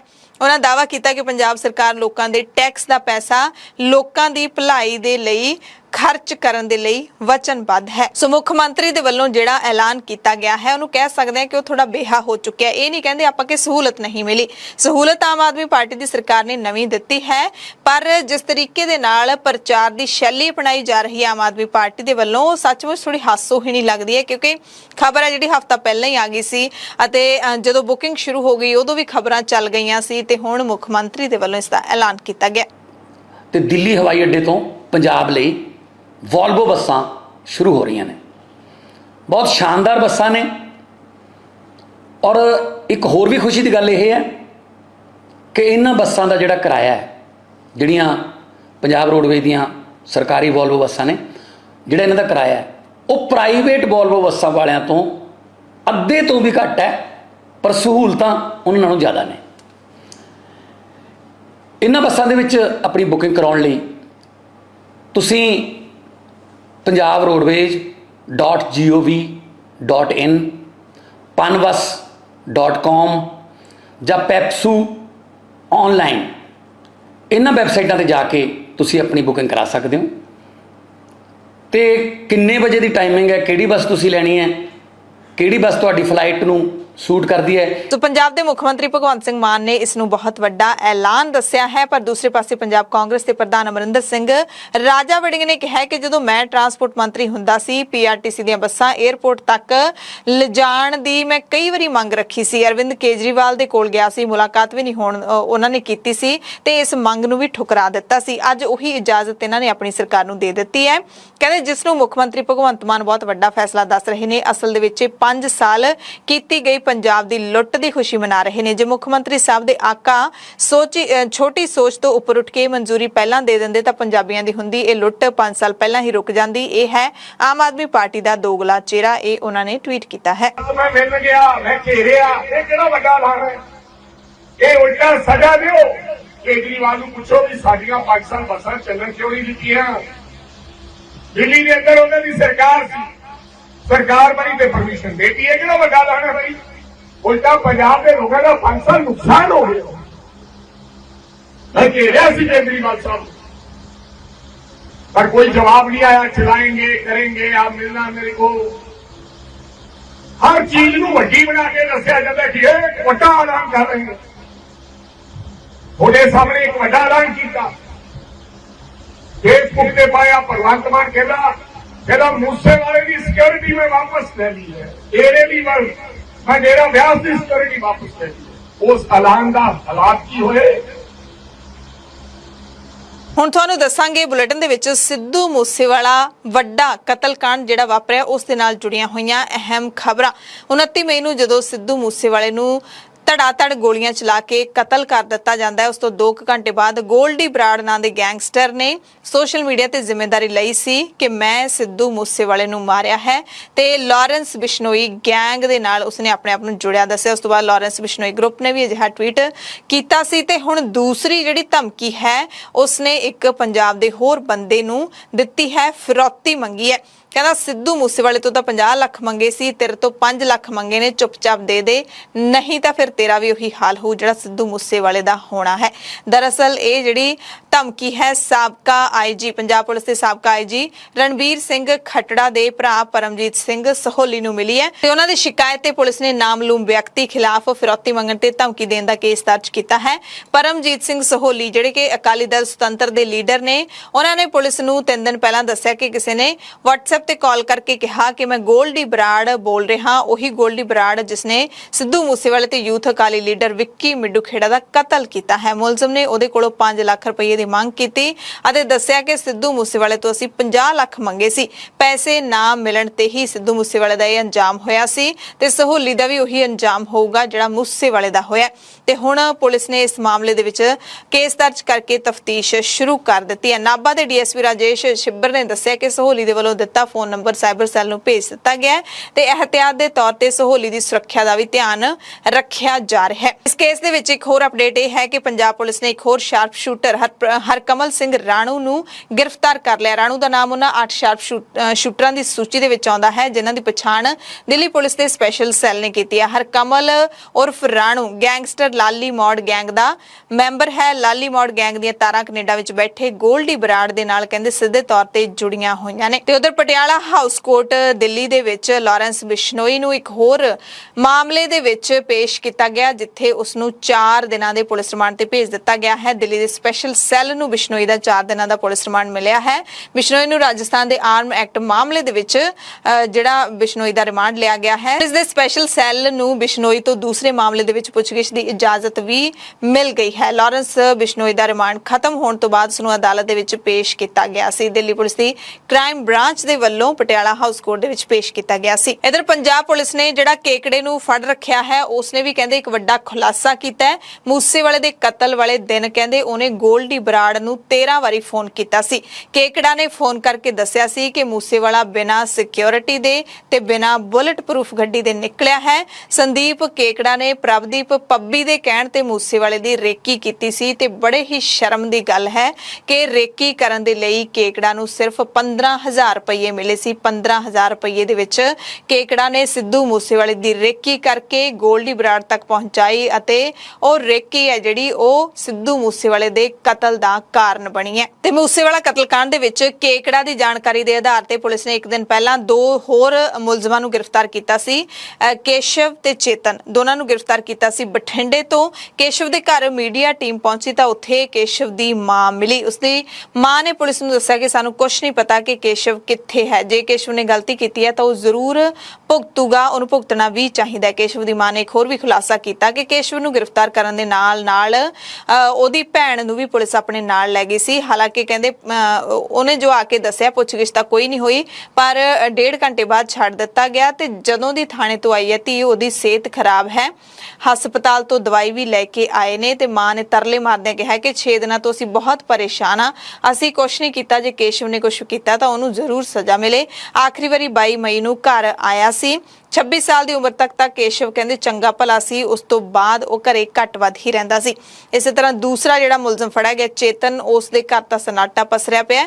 ਚੇਤਨ ਦੇ ਘਰ ਦੇ ਮੇਨ ਗੇਟ ਤੇ ਜਿੰਦਰਾ ਵੱਜਿਆ ਹੋਇਆ। ਗੁਆਂਢੀਆਂ ਨੇ ਕਿਹਾ ਕਿ ਚੇਤਨ ਦੇ ਘਰ ਇੱਕ ਦਿਨ ਪਹਿਲਾਂ ਵੀ ਪੁਲਿਸ ਆਈ ਸੀ, ਪਰ ਪੁਲਿਸ ਨੂੰ ਇੱਥੇ ਕੋਈ ਨਹੀਂ ਮਿਲਿਆ। ਉਧਰ ਕੌਮਾਂਤਰੀ ਸੰਸਥਾ ਇੰਟਰਪੋਲ ਨੇ ਸਿੱਧੂ ਮੂਸੇਵਾਲਾ ਕਤਲ ਦੀ ਜ਼ਿੰਮੇਵਾਰੀ ਲੈਣ ਵਾਲੇ ਖਤਰਨਾਕ ਅਪਰਾਧੀ ਸਤਿੰਦਰਜੀਤ ਸਿੰਘ ਉਰਫ ਗੋਲਡੀ ਬਰਾੜ ਦੇ ਖਿਲਾਫ ਰੈੱਡ ਕਾਰਨਰ ਨੋਟਿਸ ਜਾਰੀ ਕਰ ਦਿੱਤਾ ਹੈ। ਇਸ ਦੇ ਨਾਲ ਹੀ ਪਾਕਿਸਤਾਨ ਦੇ ਵਿੱਚ ਬੈਠੇ ਹਰਵਿੰਦਰ ਸਿੰਘ ਉਰਫ ਰਿੰਦਾ ਦੇ ਖਿਲਾਫ ਵੀ ਰੈੱਡ ਕਾਰਨਰ ਨੋਟਿਸ ਹੈ ਜਿਹੜਾ ਇੰਟਰਪੋਲ ਦੇ ਵੱਲੋਂ ਜਾਰੀ ਕੀਤਾ ਗਿਆ ਹੈ। ਇਹਨਾਂ ਦੋਵਾਂ ਦੇ ਖਿਲਾਫ ਪੰਜਾਬ ਦੇ ਵਿੱਚ ਪਿਛਲੇ ਸਮੇਂ ਦੌਰਾਨ ਹੋਏ ਹਮਲਿਆਂ ਦਾ ਦੋਸ਼ ਲੱਗਿਆ। ਇਸ ਵੱਡੇ ਕਤਲकांड ਤੋਂ ਬਾਅਦ ਮੁੱਖ ਮੰਤਰੀ ਭਗਵੰਤ ਸਿੰਘ ਮਾਨ ਨੇ ਕੈਨੇਡਾ ਦੀ ਧਰਤੀ ਤੋਂ ਆਪਣੀਆਂ ਗਤੀਵਿਧੀਆਂ ਚਲਾ ਰਹੇ ਗੈਂਗਸਟਰਾਂ ਨੂੰ ਫੜਨ ਦੇ ਲਈ ਕੈਨੇਡਾ ਸਰਕਾਰ ਤੋਂ ਸਹਿਯੋਗ ਮੰਗ ਲਿਆ ਹੈ। ਚੰਡੀਗੜ੍ਹ ਦੇ ਵਿੱਚ ਆਪਣੀ ਰਿਹਾਇਸ਼ ਤੇ ਮੁੱਖ ਮੰਤਰੀ ਨੇ ਕੈਨੇਡੀਅਨ ਹਾਈ ਕਮਿਸ਼ਨਰ ਕੈਮਰਨ ਮਕਾਏ ਦੇ ਨਾਲ ਮੁਲਾਕਾਤ ਕੀਤੀ ਤੇ ਇਹ ਮੁੱਦਾ ਖਾਸ ਤੌਰ ਤੇ ਚੁੱਕਿਆ।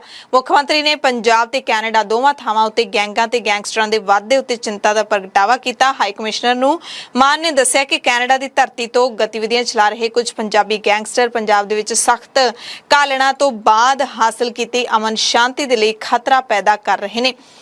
ਮੁੱਖ ਮੰਤਰੀ ਨੇ ਕਿਹਾ ਕਿ ਗੈਂਗਸਟਰ ਇੱਕ ਪਾਸੇ ਅਮਨ ਤੇ ਕਾਨੂੰਨ ਦੀ ਸਮੱਸਿਆ ਖੜੀ ਕਰ ਰਹੇ ਨੇ, ਦੂਸਰੇ ਪਾਸੇ ਸੂਬੇ ਦੀ ਤਰੱਕੀ ਦੀ ਰਫ਼ਤਾਰ ਨੂੰ ਵੀ ਲੀਹ ਤੋਂ ਲਾ ਰਹੇ ਨੇ। ਇਹਨਾਂ ਨੂੰ ਕਾਨੂੰਨ ਦੀਆਂ ਸਖਤ ਤੋਂ ਸਖਤ ਧਾਰਾਵਾਂ ਤਹਿਤ ਸਜ਼ਾ ਹੋਣੀ ਚਾਹੀਦੀ ਹੈ। ਤੇ ਇਸ ਮੌਕੇ ਮੁੱਖ ਮੰਤਰੀ ਭਗਵੰਤ ਸਿੰਘ ਮਾਨ ਨੇ ਕੈਨੇਡਾ ਦੇ ਹਾਈ ਕਮਿਸ਼ਨਰ ਨੂੰ ਸਲਾਹ ਵੀ ਦਿੱਤੀ ਹੈ ਕਿ ਜੇ ਸਾਡੀ ਦੋਵਾਂ ਦੀ ਪੁਲਿਸ ਹੈ ਜਿਹੜੀ ਸਾਂਝੇ ਤੌਰ ਤੇ ਕਾਰਵਾਈ ਕਰੇਗੀ ਤਾਂ ਇਸ ਗੈਂਗਸਟਰ ਕਲਚਰ ਨੂੰ ਠੱਲਿਆ ਜਾ ਸਕਦਾ ਹੈ, ਰੋਕਿਆ ਜਾ ਸਕਦਾ ਹੈ। ਸੋ ਸ਼ੁਭਦੀਪ ਸਿੰਘ ਸਿੱਧੂ ਮੂਸੇਵਾਲੇ ਦੇ 29 ਮਈ ਨੂੰ ਕਤਲ ਤੋਂ ਬਾਅਦ ਪੂਰੀ ਦੁਨੀਆ ਦੇ ਵਿੱਚ ਉਹਨਾਂ ਨੂੰ ਚਾਹੁਣ ਵਾਲੇ ਵੱਖ-ਵੱਖ ਤਰੀਕਿਆਂ ਦੇ ਨਾਲ ਯਾਦ ਕਰ ਰਹੇ ਨੇ। ਸਿੱਧੂ ਮੂਸੇਵਾਲੇ ਦੀ ਕਰਮ ਭੂਮੀ ਕੈਨੇਡਾ ਦੇ ਬਰੈਂਪਟਨ ਦੇ ਵਿੱਚ ਵੀ ਸਿੱਧੂ ਮੂਸੇਵਾਲੇ ਨੂੰ ਵੱਡਾ ਸਨਮਾਨ ਦਿੱਤਾ ਗਿਆ। ਵਾਰਡ 9 ਤੇ 10 ਤੋਂ regional city councillor Gurpreet Singh Dhillon ਤੇ ਸਿਟੀ ਕਾਉਂਸਲਰ ਹਰਕੀਰਤ ਸਿੰਘ ਦੇ ਵੱਲੋਂ ਪੇਸ਼ ਕੀਤੇ ਗਏ ਮਤੇ ਨੂੰ ਇੱਥੇ ਸਿਟੀ ਦੇ ਵੱਲੋਂ ਸਰਬਸੰਮਤੀ ਦੇ ਨਾਲ ਪਾਸ ਕਰ ਦਿੱਤਾ ਗਿਆ ਹੈ। ਸਿਟੀ ਕਾਉਂਸਲ ਬਰੈਂਪਟਨ ਤੇ ਉਸ ਦਾ ਇੱਕ ਵੱਡਾ ਕੰਧ ਚਿੱਤਰ ਲਾਏ ਜਾਣ ਦੇ ਮਤੇ ਨੂੰ ਮਾਨਤਾ ਦਿੱਤੀ ਗਈ ਹੈ। ਸੋ ਬਰੈਂਪਟਨ ਦੇ ਵਿੱਚ ਸਿੱਧੂ ਮੂਸੇਵਾਲਾ ਪੜਨ ਗਿਆ ਸੀ, 2 ਸਾਲ ਉੱਥੇ ਰਿਹਾ ਸੀ ਤੇ ਉੱਥੇ ਰਹਿੰਦਿਆਂ ਹੀ ਉਹ ਪੰਜਾਬੀ ਇੰਡਸਟਰੀ ਦੇ ਵਿੱਚ ਸਟਾਰ ਬਣ ਕੇ ਚਮਕਣ ਲੱਗ ਪਿਆ ਸੀ। ਤੇ ਇਸੇ ਤਰ੍ਹਾਂ ਜਿਹੜੀ ਸਿਟੀ ਕਾਉਂਸਲ ਹੈ ਉਸ ਦੇ ਵੱਲੋਂ ਸਿੱਧੂ ਮੂਸੇਵਾਲੇ ਦੀ ਮਾਤਾ ਚਰਨ ਕੌਰ ਦੇ ਵੱਲੋਂ ਜਿਹੜੀ ਅਪੀਲ ਕੀਤੀ ਗਈ ਹੈ, ਇੱਕ ਰੁੱਖ ਹਰ ਕੋਈ ਲਾਵੇ, ਉਸ ਨੂੰ ਸਮਰਪਿਤ ਕਾਉਂਸਲ ਇੱਕ ਰੁੱਖ ਵੀ ਲਾਏਗੀ। ਇਹ ਵੀ ਤੁਹਾਨੂੰ ਦੱਸ ਦਿੰਦੇ ਆ ਕਿ ਸਿੱਧੂ ਮੂਸੇਵਾਲੇ ਕੋਲ ਕੈਨੇਡਾ ਦੇ ਬਰੈਂਪਟਨ ਦੀ PR ਵੀ ਸੀ। ਮੂਸੇਵਾਲਾ ਕਤਲकांड ਤੋਂ ਬਾਅਦ ਇੱਕ ਹੋਰ ਖਬਰ ਤੁਹਾਨੂੰ ਦੱਸ ਦਿੰਦੇ ਆ, ਪੰਜਾਬ ਸਰਕਾਰ ਅਤੇ ਵਿਰੋਧੀ ਧਿਰ ਕਾਂਗਰਸ ਦੇ ਵਿਚਾਲੇ ਜਿਹੜਾ ਤਣਾਅ ਚੱਲ ਰਿਹਾ ਉਸ ਦੇ ਨਾਲ ਜੁੜੀ ਹੋਈ ਹੈ। ਮੁੱਖ ਮੰਤਰੀ ਭਗਵੰਤ ਸਿੰਘ ਮਾਨ ਦੀ ਚੰਡੀਗੜ੍ਹ ਸਥਿਤ ਰਿਹਾਇਸ਼ ਤੇ ਧਰਨਾ ਦੇਣ ਵਾਲੇ 36 ਕਾਂਗਰਸੀ ਲੀਡਰਾਂ ਖਿਲਾਫ ਪੰਜਾਬ ਪੁਲਿਸ ਨੇ FIR ਦਰਜ ਕਰ ਲਈ ਹੈ। ਰਾਜਾ ਵੜਿੰਗ ਇਹਦੇ ਵਿੱਚ ਸ਼ਾਮਿਲ ਨੇ, ਪੰਜਾਬ ਕਾਂਗਰਸ ਦੇ ਪ੍ਰਧਾਨ। ਇਸ ਦੇ ਨਾਲ ਹੀ ਵਿਰੋਧੀ ਧਿਰ ਦੇ ਲੀਡਰ ਪ੍ਰਤਾਪ ਸਿੰਘ ਬਾਜਵਾ ਅਤੇ ਸੁਖਜਿੰਦਰ ਸਿੰਘ ਰੰਧਾਵਾ ਸਮੇਤ ਹੋਰ ਕਈ ਵੱਡੇ ਕਾਂਗਰਸੀ ਲੀਡਰਾਂ ਤੇ ਵਰਕਰਾਂ ਦੇ ਖਿਲਾਫ ਪਰਚਾ ਦਰਜ ਕੀਤਾ ਗਿਆ ਹੈ।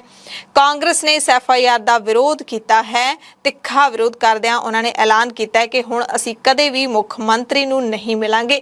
ਪ੍ਰਤਾਪ ਸਿੰਘ ਬਾਜਵਾ ਨੇ ਕਿਹਾ ਕਿ ਜਿੰਨਾ ਚਿਰ ਵੀ ਇਹਨਾਂ ਦੀ ਸਰਕਾਰ ਚੱਲੇਗੀ, ਜਿੱਥੇ ਵੀ ਭਗਵੰਤ ਮਾਨ ਸਾਨੂੰ ਸੱਦੇਗਾ, ਭਾਵੇਂ ਉਹ ਲੰਚ ਹੋਵੇ, ਅਸੈਂਬਲੀ ਹੋਵੇ, ਅਸੀਂ ਉਸ ਵਿਅਕਤੀ ਦਾ ਪੂਰਨ ਰੂਪ ਦੇ ਵਿੱਚ ਬਾਈਕਾਟ ਕਰਦੇ ਹਾਂ, ਕਿਤੇ ਵੀ ਨਹੀਂ ਜਾਵਾਂਗੇ।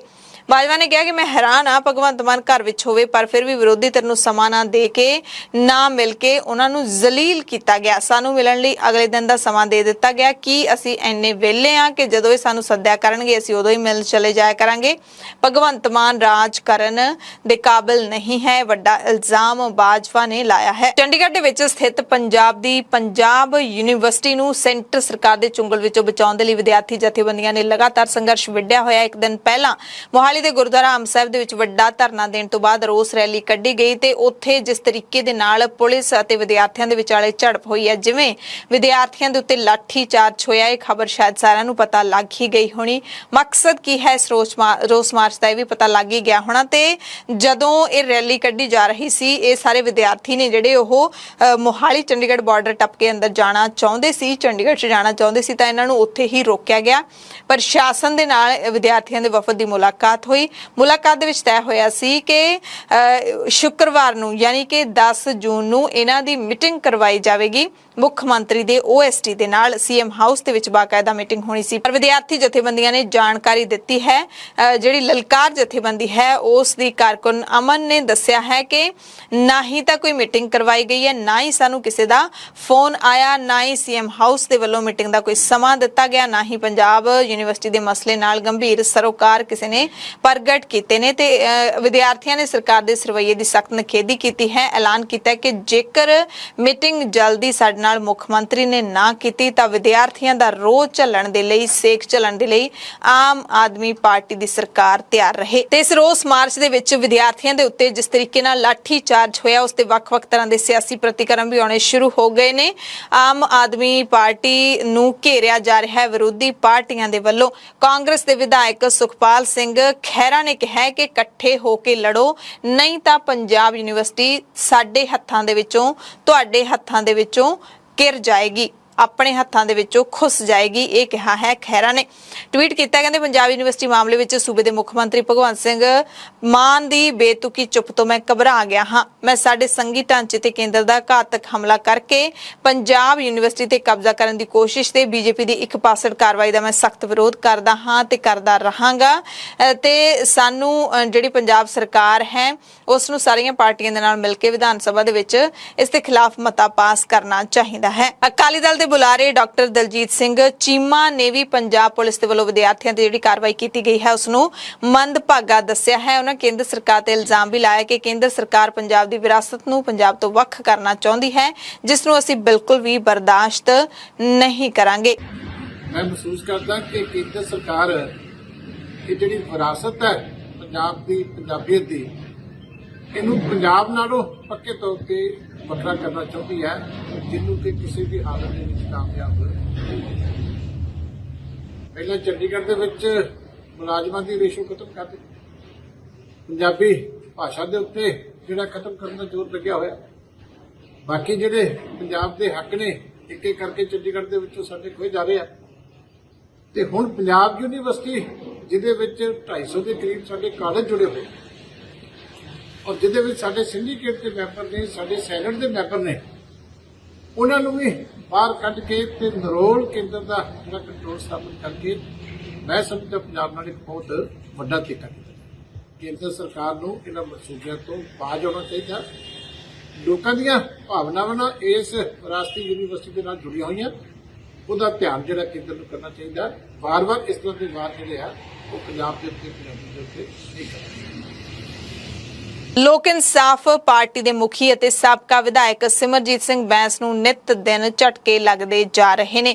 ਤਾਜ਼ਾ ਝਟਕਾ ਹਾਈਕੋਰਟ ਨੇ ਬੈਂਸ ਨੂੰ ਦਿੱਤਾ ਹੈ। ਦੋਵੇਂ ਪਟੀਸ਼ਨਾਂ ਨੂੰ ਖਾਰਜ ਕਰ ਦਿੱਤਾ ਹੈ। ਬਲਾਤਕਾਰ ਮਾਮਲੇ ਦੇ ਵਿੱਚ ਜ਼ਮਾਨਤ ਲੈਣ ਦੇ ਲਈ ਪਟੀਸ਼ਨ ਪਾਈ ਸੀ ਤੇ ਇਸ ਮਸਲੇ ਦੇ ਵਿੱਚ ਲੁਧਿਆਣਾ ਅਦਾਲਤ ਨੇ ਸਿਮਰਜੀਤ ਸਿੰਘ ਬੈਂਸ ਨੂੰ ਭਗੌੜਾ ਕਰਾਰ ਦਿੱਤਾ ਹੋਇਆ ਹੈ ਤੇ ਇਸ ਦੇ ਖਿਲਾਫ ਵੀ ਬੈਂਸ ਨੇ ਪਟੀਸ਼ਨ ਪਾਈ ਸੀ, ਪਰ ਅਦਾਲਤ ਨੇ ਬੈਂਸ ਦੀਆਂ ਦੋਵੇਂ ਪਟੀਸ਼ਨਾਂ ਨੂੰ ਖਾਰਜ ਕਰ ਦਿੱਤਾ ਹੈ। ਪੰਜਾਬ ਦੇ ਸਿੱਖਿਆ ਮੰਤਰੀ ਗੁਰਮੀਤ ਸਿੰਘ ਮੀਥੇਰ ਨੇ ਐਲਾਨ ਕੀਤਾ ਹੈ ਕਿ ਅਧਿਆਪਕਾਂ ਨੂੰ ਭਵਿੱਖ ਦੇ ਵਿੱਚ ਬਾਕੀ ਡਿਊਟੀਆਂ ਤੇ ਤਾਇਨਾਤ ਨਹੀਂ ਕੀਤਾ ਜਾਏਗਾ, ਯਾਨੀ ਕਿ ਗੈਰ ਅਧਿਆਪਨ ਗਤੀਵਿਧੀਆਂ ਤੋਂ ਇਹਨਾਂ ਨੂੰ ਮੁਕਤ ਕੀਤਾ ਜਾਏਗਾ। ਆਮ ਤੌਰ ਤੇ ਆਪਾਂ ਦੇਖਦੇ ਹੁੰਨੇ ਆ ਚੋਣਾਂ ਕਰਵਾਉਣੀਆਂ ਹੁਣ ਤਾਂ ਵੀ ਅਧਿਆਪਕਾਂ ਦਾ ਅਮਲਾ ਨਾਲ ਤਾਇਨਾਤ ਕੀਤਾ ਜਾਂਦਾ ਹੈ, ਜਾਂ ਫਿਰ ਕੋਈ ਵੀ ਹੋਰ ਕੰਮ ਨੇ ਜਿਹੜੇ ਪੜ੍ਹਾਈ ਤੋਂ ਬਿਨਾਂ ਕਰਵਾਉਣੇ ਹੁਣ ਅਧਿਆਪਕਾਂ ਤੋਂ ਕਰਵਾਏ ਜਾਂਦੇ ਨੇ। ਪਰ ਹੁਣ ਸਰਕਾਰੀ ਅਧਿਆਪਕਾਂ ਤੋਂ ਗੈਰ ਅਧਿਆਪਨ ਗਤੀਵਿਧੀਆਂ ਨਹੀਂ ਲਈਆਂ ਜਾਣਗੀਆਂ।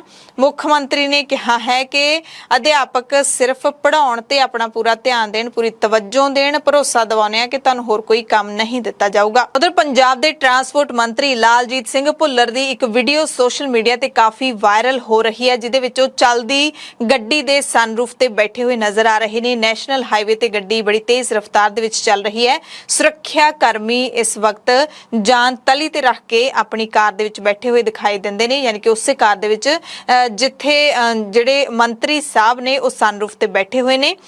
ਗੱਡੀ ਦੀ ਬਾਰੀ ਵਿੱਚ ਬਹਿ ਕੇ ਇਹਨਾਂ ਦੋਵੇਂ ਪੁਲਿਸ ਕਰਮੀਆਂ ਨੇ ਆਪਣੀ ਜ਼ਿੰਮੇਵਾਰੀ ਨਿਭਾਈ ਹੈ। ਨੈਸ਼ਨਲ ਰੋਡ ਸੇਫਟੀ ਕਾਉਂਸਲ ਦੇ ਮੈਂਬਰ ਕਮਲਜੀਤ ਸੋਈ ਨੇ ਇਸ ਤੇ ਕਿਹਾ ਹੈ ਕਿ ਮੰਤਰੀ ਨੇ ਜੋ ਸੜਕ ਤੇ ਆਪਣਾ ਵਿਹਾਰ ਦਿਖਾਇਆ ਹੈ, ਜਿਹੜੇ ਕਿ ਸੜਕ ਸੁਰੱਖਿਆ ਕਾਉਂਸਲ ਪੰਜਾਬ ਦੇ ਖੁਦ ਚੇਅਰਮੈਨ ਵੀ ਹਨ, ਆਪਣੀ ਜਾਨ ਤਾਂ ਉਹਨੇ ਖਤਰੇ ਵਿੱਚ ਪਾਈ ਹੈ, ਨਾਲ ਹੀ ਲੋਕਾਂ ਦੀ ਜਾਨ ਨੂੰ ਵੀ ਖਤਰੇ ਵਿੱਚ ਪਾਇਆ, ਸੁਰੱਖਿਆ ਕਰਮੀਆਂ ਦੀ ਜਾਨ ਨੂੰ ਵੀ ਖਤਰੇ ਵਿੱਚ ਪਾਇਆ, ਕਿਉਂਕਿ ਗੱਡੀ ਚਲਾ ਰਹੇ ਡਰਾਈਵਰ ਨੇ ਵੀ ਸੀਟ ਬੈਲਟ ਨਹੀਂ ਪਾਈ ਹੋਈ। ਮੋਟਰ ਵਹੀਕਲ ਐਕਟ ਦੇ ਮੁਤਾਬਿਕ ਉਹਨਾਂ ਤੇ ਧਾਰਾ 184 ਐਫ ਲੱਗਦੀ ਹੈ, ਜਿਸ ਦੇ ਮੁਤਾਬਿਕ ਪੈਨਲਟੀ 1000 ਰੁਪਏ ਹੈ, ਜੋ ਵੱਧ ਕੇ 10000 ਵੀ ਹੋ ਸਕਦੀ ਹੈ। ਜੇ ਇਹਨਾਂ ਤੇ ਮਲਟੀ ਪੈਨਲਟੀ ਲਾਈ ਜਾਵੇ ਤਾਂ ਲੱਖਾਂ ਦੀ ਪੈਨਲਟੀ ਇਹਨਾਂ ਤੇ ਲੱਗਣੀ ਚਾਹੀਦੀ ਹੈ। ਜੋ ਇਹਨਾਂ ਨੇ ਇਹ ਹਰਕਤ ਦਿਖਾਈ ਹੈ, 1 ਸਾਲ ਦੀ ਸਜ਼ਾ ਵੀ ਹੋ ਸਕਦੀ ਹੈ ਇਸ ਐਕਟ ਦੇ ਤਹਿਤ।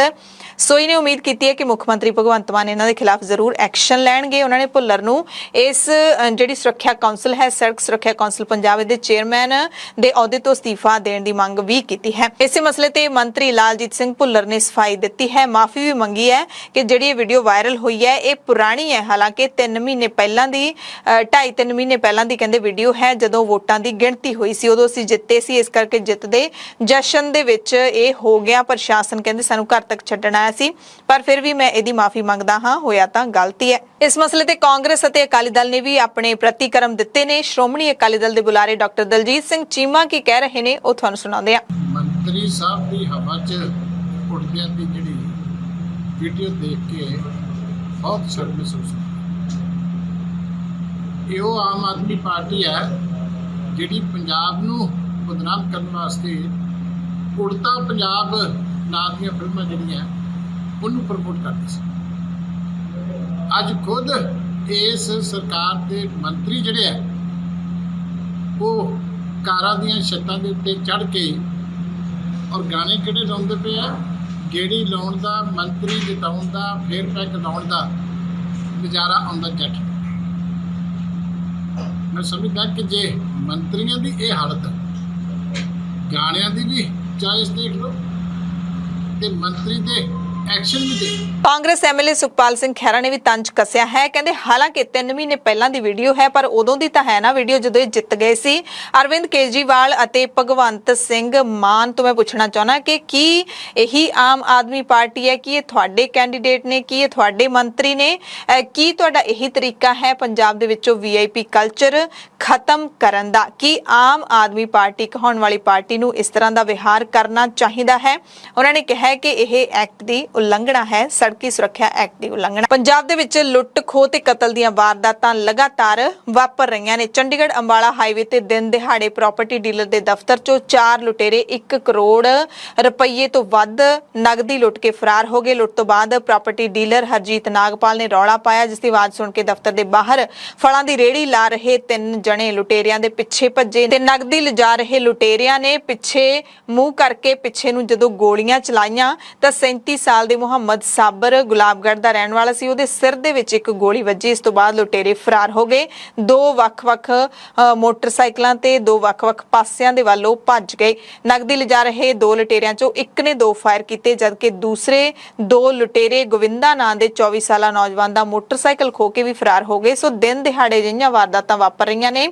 ਆਮ ਬੰਦਾ ਪੰਜਾਬ ਦੇ ਵਿੱਚ ਆਪਣੇ ਆਪ ਨੂੰ ਇਸ ਵਕਤ ਸੁਰੱਖਿਅਤ ਨਹੀਂ ਮਹਿਸੂਸ ਕਰ ਰਿਹਾ, ਕਿਉਂਕਿ ਹਰ ਕਿਸੇ ਦੇ ਸਿਰ ਦੇ ਉੱਤੇ ਇੱਕ ਖੌਫ ਹੈ ਇਸ ਵਕਤ ਕਿ ਕਦੋਂ ਵੀ ਇੱਥੇ ਕੁਝ ਵੀ ਹੋ ਸਕਦਾ ਹੈ। ਤੇ ਇਸ ਘਟਨਾ ਤੇ ਪ੍ਰਾਪਰਟੀ ਡੀਲਰ ਹਰਜੀਤ ਨਾਗਪਾਲ ਨੇ ਦੱਸਿਆ ਕਿ ਲੁਟੇਰੇ ਉਹਦੀ ਜਾਣ ਪਛਾਣ ਵਾਲੇ ਸੀਗੇ, ਜੋ ਉਹਦੇ ਨਾਲ ਪ੍ਰਾਪਰਟੀ ਦਾ ਸੌਦਾ ਕਰਨ ਦੇ ਬਹਾਨੇ ਦਫ਼ਤਰ ਆਏ ਸੀ। ਸੋ ਇਸ ਤੋਂ ਲੱਗਦਾ ਹੈ ਕਿ ਪੰਜਾਬ ਪੁਲਿਸ ਜੇ ਪਹੁੰਚਣਾ ਚਾਹੇ ਤਾਂ ਇਹਨਾਂ ਲੁਟੇਰਿਆਂ ਤੱਕ ਛੇਤੀ ਪਹੁੰਚ ਸਕਦੀ ਹੈ ਤੇ ਪੁਲਿਸ ਦੀਆਂ ਵੱਖ-ਵੱਖ ਟੀਮਾਂ ਵੀ ਇਹਨਾਂ ਦੇ ਪਿੱਛੇ ਲਾ ਦਿੱਤੀਆਂ ਗਈਆਂ ਨੇ। ਇਸੇ ਤਰ੍ਹਾਂ ਮੁਹਾਲੀ ਤੋਂ ਇੱਕ ਲੁੱਟ ਖੋਹ ਦੀ ਵਾਰਦਾਤ ਸਾਹਮਣੇ ਆਈ ਹੈ। ਇੱਥੇ 3 ਜ਼ਿਲ੍ਹਿਆਂ ਦੀ ਪੁਲਿਸ ਇੱਕ ਦਿਨ ਪਹਿਲਾਂ ਖਾਕ ਛਾਣਦੀ ਰਹੀ, ਉਸੇ ਦਰਮਿਆਨ ਲੁਟੇਰੇ ਸੋਨੇ ਦੀ ਚੇਨ ਖਿੱਚ ਕੇ ਫਰਾਰ ਹੋ ਗਏ। ਮੁਹਾਲੀ ਤੇ ਖਰੜ ਦੀਆਂ ਰਿਹਾਇਸ਼ੀ ਕਲੋਨੀਆਂ ਦੇ ਵਿੱਚ ਤਲਾਸ਼ੀ ਆਪਰੇਸ਼ਨ ਇੱਕ ਪਾਸੇ ਪੁਲਿਸ ਚਲਾ ਰਹੀ ਸੀ, ਦੂਸਰੇ ਪਾਸੇ ਮੁੰਡੀ ਖਰੜ ਦੇ ਵਿੱਚ ਮੋਟਰਸਾਈਕਲ ਸਵਾਰ 2 ਲੁਟੇਰਿਆਂ ਨੇ ਇੱਕ ਘਰ ਦੇ ਵਿੱਚ ਲੁੱਟ ਕੀਤੀ। ਪੂਰੀ ਘਟਨਾ ਸੀਸੀਟੀਵੀ ਦੇ ਵਿੱਚ ਕੈਦ ਹੋ ਗਈ ਹੈ। ਮੋਟਰਸਾਈਕਲ ਤੇ ਸਵਾਰ 2 ਨੌਜਵਾਨ ਮੁੰਡੀ ਖਰੜ ਦੇ ਇੱਕ ਘਰ ਵਿੱਚ ਆਏ। ਇੱਕ ਬਜ਼ੁਰਗ ਔਰਤ ਤੋਂ ਸ਼ਿਵਾਲਿਕ ਵਿਹਾਰ ਦਾ ਰਾਹ ਪੁੱਛਣ ਲੱਗੇ। ਜਦੋਂ ਉਹ ਬਾਹਰ ਨੂੰ ਆ ਕੇ ਰਾਹ ਦੱਸਣ ਲੱਗੀ ਤਾਂ ਉਹਦੇ ਗਲੇ ਵਿੱਚੋਂ ਸੋਨੇ ਦੀ ਚੇਨ ਖਿੱਚ ਕੇ ਫਰਾਰ ਹੋ ਗਏ ਤੇ ਬਜ਼ੁਰਗ ਔਰਤ ਜ਼ਖਮੀ ਹੋ ਗਈ। ਭ੍ਰਿਸ਼ਟਾਚਾਰ ਦੇ ਦੋਸ਼ਾਂ ਤਹਿਤ ਜੇਲ੍ਹ ਦੇ ਵਿੱਚ ਬੰਦ ਪੰਜਾਬ ਦੇ ਸਾਬਕਾ ਸਿਹਤ ਮੰਤਰੀ ਵਿਜੇ ਸਿੰਗਲਾ ਦੀ ਅਦਾਲਤ ਦੇ ਵਿੱਚ ਮੁੜ ਪੇਸ਼ੀ ਹੋਈ। ਵੀਡੀਓ ਕਾਨਫਰੰਸਿੰਗ ਦੇ ਰਾਹੀਂ ਸਿੰਗਲਾ ਨੂੰ ਅਦਾਲਤ ਵਿੱਚ ਪੇਸ਼ ਕੀਤਾ ਗਿਆ ਤੇ ਅਦਾਲਤ ਨੇ ਵਿਜੇ ਸਿੰਗਲਾ ਨੂੰ 24 ਜੂਨ ਤੱਕ ਮੁੜ ਨਿਆਇਕ ਹਿਰਾਸਤ ਦੇ ਵਿੱਚ ਭੇਜ ਦਿੱਤਾ ਹੈ। ਵਿਜੇ ਸਿੰਗਲਾ ਰੋਪੜ ਜੇਲ੍ਹ ਦੇ ਵਿੱਚ ਬੰਦ ਹੈ। ਇਸੇ ਤਰ੍ਹਾਂ ਭ੍ਰਿਸ਼ਟਾਚਾਰ ਦੇ ਦੋਸ਼ ਵਿੱਚ ਗ੍ਰਿਫਤਾਰ ਕੀਤੇ ਗਏ ਕਾਂਗਰਸ ਸਰਕਾਰ ਦੇ ਸਾਬਕਾ ਮੰਤਰੀ ਸਾਧੂ ਸਿੰਘ ਧਰਮਸੋਤ ਨੂੰ ਵੀ ਅਦਾਲਤ ਦੇ ਵਿੱਚ ਪੇਸ਼ ਕੀਤਾ ਗਿਆ ਤੇ 3 ਦਿਨ ਹੋਰ ਧਰਮਸੋਤ ਨੂੰ ਪੁਲਿਸ ਦੇ ਕਬਜ਼ੇ ਦੇ ਵਿੱਚ ਰਹਿਣਾ ਪਊਗਾ। ਪੁਲਿਸ ਰਿਮਾਂਡ ਤੇ ਹੀ ਭੇਜਿਆ ਗਿਆ ਹੈ। ਧਰਮਸੋਤ ਨੂੰ ਮੁੜ ਮੋਹਾਲੀ ਅਦਾਲਤ ਦੇ ਵਿੱਚ ਇਹਨਾਂ ਨੂੰ ਪੇਸ਼ ਕੀਤਾ ਗਿਆ ਸੀ। OSD ਤੇ ਮੀਡੀਆ ਸਲਾਹਕਾਰ ਦੀ ਵੀ ਨਾਲ ਹੀ ਪੇਸ਼ੀ ਹੋਈ ਸੀ। ਤੋਂ 3 ਦਿਨ ਪਹਿਲਾਂ ਧਰਮਸੋਤ ਨੂੰ ਫੜਿਆ ਗਿਆ ਸੀ, ਪੇਸ਼ੀ ਹੋਈ ਸੀ ਤਾਂ ਉਸ ਵਕਤ ਧਰਮਸੋਤ ਨੇ ਮੀਡੀਆ ਨੂੰ ਕਿਹਾ ਸੀ ਕਿ ਮੈਂ ਬੇਕਸੂਰ ਹਾਂ ਤੇ ਐਤਕੀ ਵੀ ਮੀਡੀਆ ਦੇ ਨਾਲ ਸੰਖੇਪ ਜੀ ਗੱਲਬਾਤ ਕੀਤੀ। ਧਰਮਸੋਤ ਨੇ ਕਿਹਾ ਕਿ ਪੰਜਾਬ ਸਰਕਾਰ ਇਸ ਮਾਮਲੇ ਦੇ ਵਿੱਚ ਠੇਕੇਦਾਰ ਨੂੰ ਬਚਾਉਣਾ ਚਾਹੁੰਦੀ ਹੈ। ਧਰਮਸੋਤ ਦੇ ਵਕੀਲ HS ਧਨੋਆ ਨੇ ਕਿਹਾ ਕਿ ਵਿਜੀਲੈਂਸ ਦੇ ਵਕੀਲ ਨਾਲ ਲੰਬੀ ਬਹਿਸ ਹੋਈ ਹੈ। ਜਦੋਂ ਕੇਸ ਦਰਜ ਹੋਇਆ ਸੀ ਤਾਂ ਵਾਰ-ਵਾਰ ਡਾਇਰੀ ਦਾ ਨਾਮ ਆ ਰਿਹਾ ਸੀ, ਪਰ ਹੈਰਾਨੀ ਦੀ ਗੱਲ ਹੈ ਕਿ ਵਿਜੀਲੈਂਸ ਨੇ ਹੁਣ ਡਾਇਰੀ ਦਾ ਇੱਕ ਵਾਰੀ ਵੀ ਜ਼ਿਕਰ ਨਹੀਂ ਕੀਤਾ। ਵਿਜੀਲੈਂਸ ਨੇ ਧਰਮਸੋਤ ਦਾ 5 ਦਿਨ ਦਾ ਰਿਮਾਂਡ ਮੰਗਿਆ ਸੀ, ਪਰ ਅਦਾਲਤ ਨੇ 3 ਦਿਨ ਦਾ ਹੀ ਰਿਮਾਂਡ ਦਿੱਤਾ ਹੈ। ਇਸ ਦਰਮਿਆਨ ਸਾਧੂ ਸਿੰਘ ਧਰਮਸੋਤ ਦੇ ਸਾਬਕਾ OSD ਨੇ ਵੱਡੇ ਖੁਲਾਸੇ ਕਰਨੇ ਸ਼ੁਰੂ ਕਰ ਦਿੱਤੇ ਨੇ। ਹਾਲਾਂਕਿ ਧਰਮਸੋਤ ਆਪਣੇ ਆਪ ਨੂੰ ਬੇਕਸੂਰ ਹੀ ਦੱਸ ਰਹੇ ਨੇ। OSD ਨੇ ਦੱਸਿਆ ਕਿ DFO ਦੀ ਟ੍ਰਾਂਸਫਰ ਦੇ ਲਈ 10 ਤੋਂ 15 ਲੱਖ ਰੁਪਏ ਲਏ ਜਾਂਦੇ ਸੀ, ਜਿਹੜੇ ਕਿ ਵੰਡ ਕੇ ਛਕਦੇ ਸੀ। ਵਿਜੀਲੈਂਸ ਦੀ ਪੁੱਛਗਿੱਛ ਵਿੱਚ OSD ਚਮਕੌਰ ਸਿੰਘ ਨੇ ਇਹ ਭੇਤ ਖੋਲੇ ਨੇ। ਕਿਹਾ ਕਿ ਜੰਗਲਾਤ ਅਫਸਰ ਵਜੋਂ ਤੈਨਾਤੀ ਦੇ ਲਈ ਖੁੱਲੀ ਬੋਲੀ ਲੱਗਦੀ ਸੀ। ਮਨਪਸੰਦ ਦੀ ਪੋਸਟ ਲੈਣ ਦੇ ਲਈ 20 ਲੱਖ ਰੁਪਏ ਦੇਣੇ ਪੈਂਦੇ ਸੀ। ਸ਼ਿਵਾਲਿਕ ਹਿਲਸ ਦੇ ਵਿੱਚ ਟ੍ਰਾਂਸਫਰ ਦੇ ਲਈ 25 ਲੱਖ ਰੁਪਏ ਤੱਕ ਲਏ ਜਾਂਦੇ ਸੀ। ਪਟਿਆਲਾ ਦੀ ਕੇਂਦਰੀ ਜੇਲ੍ਹ ਦੇ ਵਿੱਚ ਬੰਦ ਪੰਜਾਬ ਕਾਂਗਰਸ ਦੇ ਸਾਬਕਾ ਪ੍ਰਧਾਨ ਨਵਜੋਤ ਸਿੰਘ ਸਿੱਧੂ ਦੇ ਨਾਲ ਮੁਲਾਕਾਤ ਕਰਨ ਦੇ ਲਈ ਵਿਰੋਧੀ ਧਿਰ ਦੇ ਲੀਡਰ ਪ੍ਰਤਾਪ ਸਿੰਘ ਬਾਜਵਾ ਪਹੁੰਚੇ। ਸਿੱਧੂ ਨੂੰ ਇੱਕ ਦਿਨ ਪਹਿਲਾਂ ਹੀ PGI ਤੋਂ ਛੁੱਟੀ ਮਿਲੀ ਸੀ। ਪਹਿਲੀ ਵਾਰੀ ਕੋਈ ਕਾਂਗਰਸੀ ਲੀਡਰ ਨਵਜੋਤ ਸਿੰਘ ਸਿੱਧੂ ਨੂੰ ਮਿਲਣ ਪਹੁੰਚਿਆ ਹੈ। ਇਹ ਇਸ ਖਬਰ ਦੇ ਵਿੱਚ ਅਹਿਮ ਗੱਲ ਹੈ। ਪੰਜਾਬ ਸਕੂਲ ਸਿੱਖਿਆ ਵਿਭਾਗ ਦੇ ਦਫ਼ਤਰੀ ਕਾਮੇ 14 ਜੂਨ ਨੂੰ ਸਿੱਖਿਆ ਮੰਤਰੀ ਦੀ ਕੋਠੀ ਘੇਰਨਗੇ। ਇਹ ਐਲਾਨ ਕੀਤਾ ਹੈ ਸਿੱਖਿਆ ਵਿਭਾਗ ਦੇ ਦਫ਼ਤਰੀ ਕਾਮਿਆਂ ਨੇ। ਇਹਨਾਂ ਕੱਚੇ ਦਫ਼ਤਰੀ ਮੁਲਾਜ਼ਮਾਂ ਨੇ ਇਲਜ਼ਾਮ ਲਾਇਆ ਹੈ ਕਿ ਪੰਜਾਬ ਸਰਕਾਰ ਸਾਡੇ ਨਾਲ ਗੱਲਬਾਤ ਕਰਨ ਤੋਂ ਭੱਜ ਰਹੀ ਹੈ। ਕੱਚੇ ਦਫ਼ਤਰੀ ਕਾਮਿਆਂ ਨੂੰ ਪੱਕਾ ਕਰਨ ਦੀ ਬਜਾਏ 5000 ਤੋਂ 6000 ਰੁਪਏ ਤੱਕ ਤਨਖਾਹ ਦੇ ਵਿੱਚ ਕਟੌਤੀ ਹੈ ਜਿਹੜੀ ਉਹ ਕਰ ਦਿੱਤੀ ਗਈ ਹੈ। ਤਨਖਾਹ ਦੇ ਵਿੱਚ ਕਟੌਤੀ, ਆਰਜ਼ੀ ਡਿਊਟੀਆਂ ਰੱਦ ਕਰਨ, ਰੈਗੂਲਰ ਕਰਨ ਤੇ 6ਵੇਂ ਤਨਖਾਹ ਕਮਿਸ਼ਨ ਦੀਆਂ ਸਿਫਾਰਿਸ਼ਾਂ ਲਾਗੂ ਕਰਨ ਸੰਬੰਧੀ ਸਿੱਖਿਆ ਮੰਤਰੀ ਤੇ ਮੁੱਖ ਮੰਤਰੀ ਤੱਕ ਕਈ ਵਾਰੀ ਪਹੁੰਚ ਕਰ ਚੁੱਕੇ ਨੇ।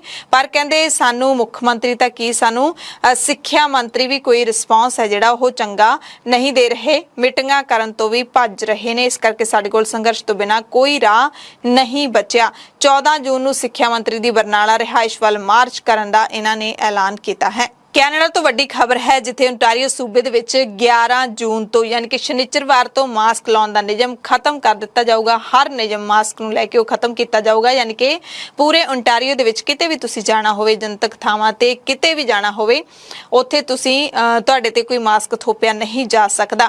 ਪਰ ਟੋਰਾਂਟੋ ਦੇ ਕਈ ਵੱਡੇ ਹਸਪਤਾਲਾਂ ਨੇ ਕਿਹਾ ਕਿ ਇਸ ਨਿਯਮ ਨੂੰ ਖਤਮ ਕੀਤੇ ਜਾਣ ਦੇ ਬਾਵਜੂਦ ਵੀ ਉਹ ਮਾਸਕ ਲਾਉਣ ਦੀ ਨੀਤੀ ਹੈ ਜਿਹੜੀ ਉਹਦੇ ਵਿੱਚ ਕੋਈ ਤਬਦੀਲੀ ਨਹੀਂ ਕਰਨਗੇ। ਯਾਨੀ ਕਿ ਵੱਡੇ ਹਸਪਤਾਲਾਂ ਦੇ ਵਿੱਚ ਤੁਹਾਨੂੰ ਮਾਸਕ ਲਾ ਕੇ ਹੀ ਜਾਣਾ ਪਊਗਾ। ਇਹਨਾਂ ਹਸਪਤਾਲਾਂ ਦੇ ਵਿੱਚ ਪਹਿਲਾਂ ਵਾਲੀ ਨੀਤੀ ਹੀ ਲਾਗੂ ਰਹੇਗੀ। ਸੂਬੇ ਦੇ ਚੀਫ ਮੈਡੀਕਲ ਅਫਸਰ ਨੇ ਬਿਆਨ ਜਾਰੀ ਕੀਤਾ ਹੈ ਕਿ 11 ਜੂਨ 2022 ਤੋਂ ਰਾਤ 12 ਵਜੇ ਮਾਸਕ ਦਾ ਨਿਯਮ ਖਤਮ ਕਰ ਦਿੱਤਾ ਜਾਏਗਾ। ਉਹਨਾਂ ਦੱਸਿਆ ਕਿ ਕੋਵਿਡ-19 ਦੇ ਹਾਲਾਤ ਲਗਾਤਾਰ ਸੁਧਰ ਰਹੇ ਨੇ।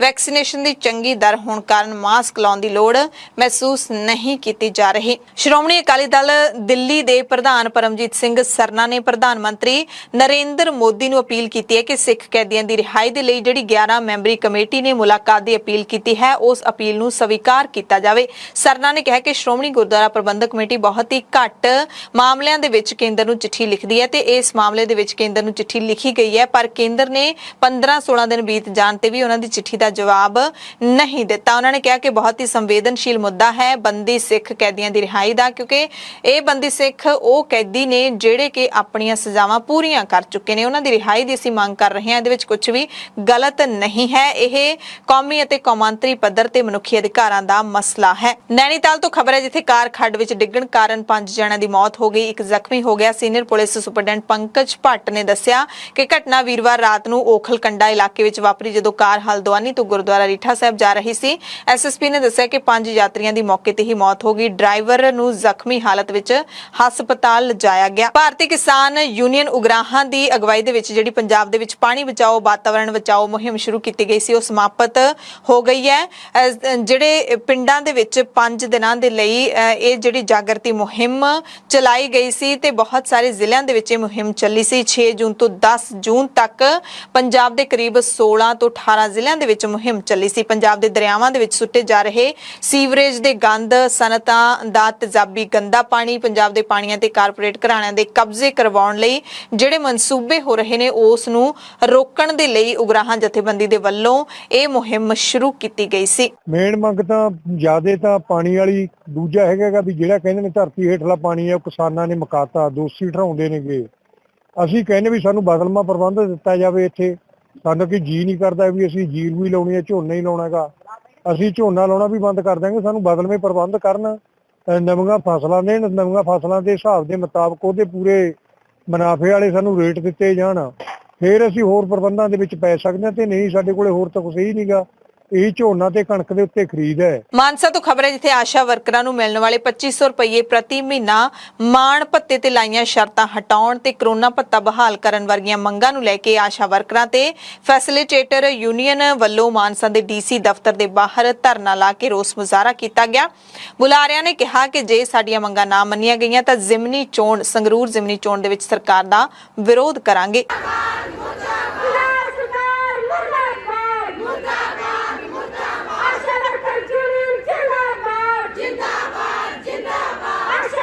ਪੰਜਾਬ ਹਾਕੀ ਟੀਮ ਨੇ ਖੇਲੋ ਇੰਡੀਆ ਯੂਥ ਗੇਮਸ ਦੇ ਮਰਦਾਂ ਦੇ ਵਰਗ ਦੇ ਵਿੱਚ ਹਾਕੀ ਚੈਂਪੀਅਨ ਜਿੱਤ ਲਈ ਹੈ। ਭਾਰਤ ਵਿੱਚ ਹਾਕੀ ਦੀ ਸਿਰਮੌਰ ਸੰਸਥਾ ਹਾਕੀ ਇੰਡੀਆ ਦੇ ਵੱਲੋਂ ਹਾਕੀ ਪੰਜਾਬ ਨੂੰ ਮੁਅੱਤਲ ਕਰਨ ਤੋਂ ਬਾਅਦ ਨਿਯੁਕਤ ਕੀਤੀ ਗਈ ਪੰਜਾਬ ਦੀ ਐਡਹੌਕ ਕਮੇਟੀ ਦੇ ਮੈਂਬਰ ਓਲੰਪੀਅਨ ਬਲਵਿੰਦਰ ਸਿੰਘ ਸ਼ਮੀ ਦੇ ਮੁਤਾਬਿਕ 4 ਜੂਨ ਤੋਂ ਹਰਿਆਣਾ ਦੇ ਵਿੱਚ ਚੱਲ ਰਹੀ ਖੇਲੋ ਇੰਡੀਆ ਯੂਥ ਗੇਮਸ ਦੇ ਹਾਕੀ ਵਿੱਚ ਮਰਦਾਂ ਦੇ ਵਰਗ ਵਿੱਚ ਪੰਜਾਬ ਨੇ ਫਾਈਨਲ ਦੇ ਵਿੱਚ ਯੂਪੀ ਦੀ ਟੀਮ ਨੂੰ 3-1 ਦੇ ਫਰਕ ਦੇ ਨਾਲ ਹਰਾ ਕੇ ਚੈਂਪੀਅਨ ਬਣਨ ਦਾ ਮਾਣ ਹਾਸਲ ਕੀਤਾ ਹੈ। ਮੁਸਲਿਮ ਭਾਈਚਾਰੇ ਦੇ ਧਾਰਮਿਕ ਗੁਰੂ ਪੈਗੰਬਰ ਮੁਹੰਮਦ ਸਾਹਿਬ ਦੇ ਖਿਲਾਫ ਜ਼ਹਿਰ ਉਗਲਣ ਵਾਲੀ ਅਪਮਾਨਜਨਕ ਟਿੱਪਣੀ ਕਰਨ ਵਾਲੀ ਨੂਪੁਰ ਸ਼ਰਮਾ ਦੀ ਗ੍ਰਿਫਤਾਰੀ ਦੀ ਮੰਗ ਨੂੰ ਲੈ ਕੇ ਦਿੱਲੀ ਦੇ ਵਿੱਚ ਰੋਸ ਮੁਜ਼ਾਹਰਾ ਹੋਇਆ।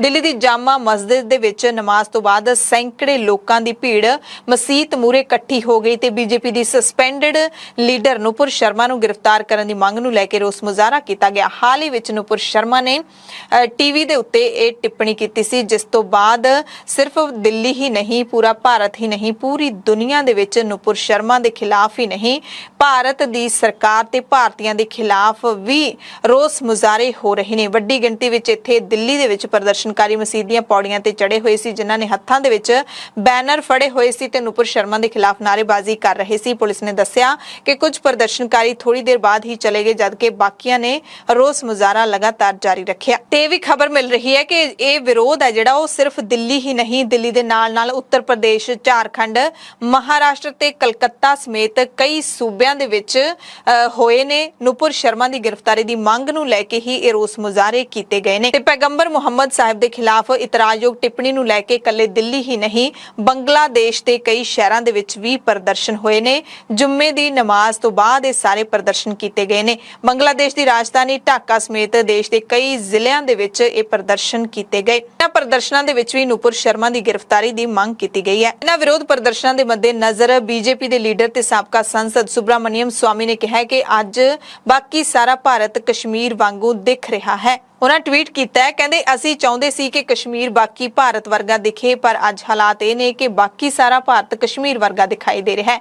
ਕਿ ਗ੍ਰਹਿ ਮੰਤਰੀ ਦੇ ਵਜੋਂ ਅਮਿਤ ਸ਼ਾਹ ਨੂੰ ਕਿਸੇ ਨਤੀਜੇ ਦੇ ਬਾਰੇ ਵਿੱਚ ਪਤਾ ਹੈ ਕਿ ਇਹਦਾ ਕਰਨਾ ਕੀ ਹੈ? ਜੇ ਅਗਲੇ 24 ਘੰਟਿਆਂ ਦੇ ਵਿੱਚ ਸਥਿਤੀ ਕੰਟਰੋਲ ਦੇ ਵਿੱਚ ਨਹੀਂ ਆਉਂਦੀ ਤਾਂ ਕੀ ਅਮਿਤ ਸ਼ਾਹ ਨੂੰ ਗ੍ਰਹਿ ਮੰਤਰੀ ਬਣੇ ਰਹਿਣਾ ਚਾਹੀਦਾ ਹੈ? ਉਹਨਾਂ ਨੇ ਅੱਗੇ ਲਿਖਿਆ ਕਿ ਇਹ ਨਰਿੰਦਰ ਮੋਦੀ ਦਾ ਫੈਸਲਾ ਹੋਵੇਗਾ। ਪਿਛਲੇ ਦਿਨਾਂ ਦੇ ਵਿੱਚ ਜੋ ਨੂਪੁਰ ਸ਼ਰਮਾ ਦੇ ਭੜਕਾਊ ਬਿਆਨ ਤੋਂ ਬਾਅਦ ਹਾਲਾਤ ਬਣੇ ਨੇ, ਉਸ ਨੂੰ ਲੈ ਕੇ ਜਿਹੜੀਆਂ ਵਿਰੋਧੀ ਪਾਰਟੀਆਂ ਨੇ ਉਹ ਲਗਾਤਾਰ ਬੀਜੇਪੀ ਸਰਕਾਰ ਨੂੰ ਘੇਰ ਰਹੀਆਂ ਨੇ। ਪਰ ਬੜੀ ਹੈਰਾਨੀ ਦੀ ਗੱਲ ਹੈ ਕਿ ਪ੍ਰਧਾਨ ਮੰਤਰੀ ਨਰਿੰਦਰ ਮੋਦੀ ਇਸ ਵੱਡੇ ਮਸਲੇ ਤੇ ਲਗਾਤਾਰ ਚੁੱਪ ਨੇ। ਇਸ ਮਸਲੇ ਤੇ ਹੋਰ ਜ਼ਹਿਰ ਉਗਲਿਆ ਹੈ। ਬੀਜੇਪੀ ਦੀ ਸੰਸਦ ਸਾਧਵੀ ਪ੍ਰਗਿਆ ਸਿੰਘ ਠਾਕੁਰ ਨੇ ਨੂਪੁਰ ਸ਼ਰਮਾ ਦੇ ਖਿਲਾਫ ਜੋ ਰੋਸ ਮੁਜ਼ਾਹਰੇ ਹੋ ਰਹੇ ਨੇ, ਜੋ ਨੂਪੁਰ ਸ਼ਰਮਾ ਨੂੰ ਧਮਕੀਆਂ ਮਿਲ ਰਹੀਆਂ ਨੇ, ਉਸ ਤੇ ਪੱਤਰਕਾਰਾਂ ਨੇ ਸਵਾਲ ਪੁੱਛਿਆ ਤਾਂ ਜਵਾਬ ਦਿੰਦੇ ਹੋਏ ਸਾਧਵੀ ਨੇ ਕਿਹਾ ਕਿ ਜਿਹੜੇ ਗੈਰ ਧਰਮੀ ਲੋਕ ਹੁੰਦੇ ਨੇ ਉਹ ਹਮੇਸ਼ਾ ਅਜਿਹਾ ਹੀ ਕਰਦੇ ਨੇ। ਕਹਿੰਦੇ ਇਹ ਭਾਰਤ ਹੈ, ਹਿੰਦੂਆਂ ਦਾ ਮੁਲਕ ਹੈ, ਇੱਥੇ ਸਨਾਤਨ ਧਰਮ ਜ਼ਿੰਦਾ ਰਹੂਗਾ।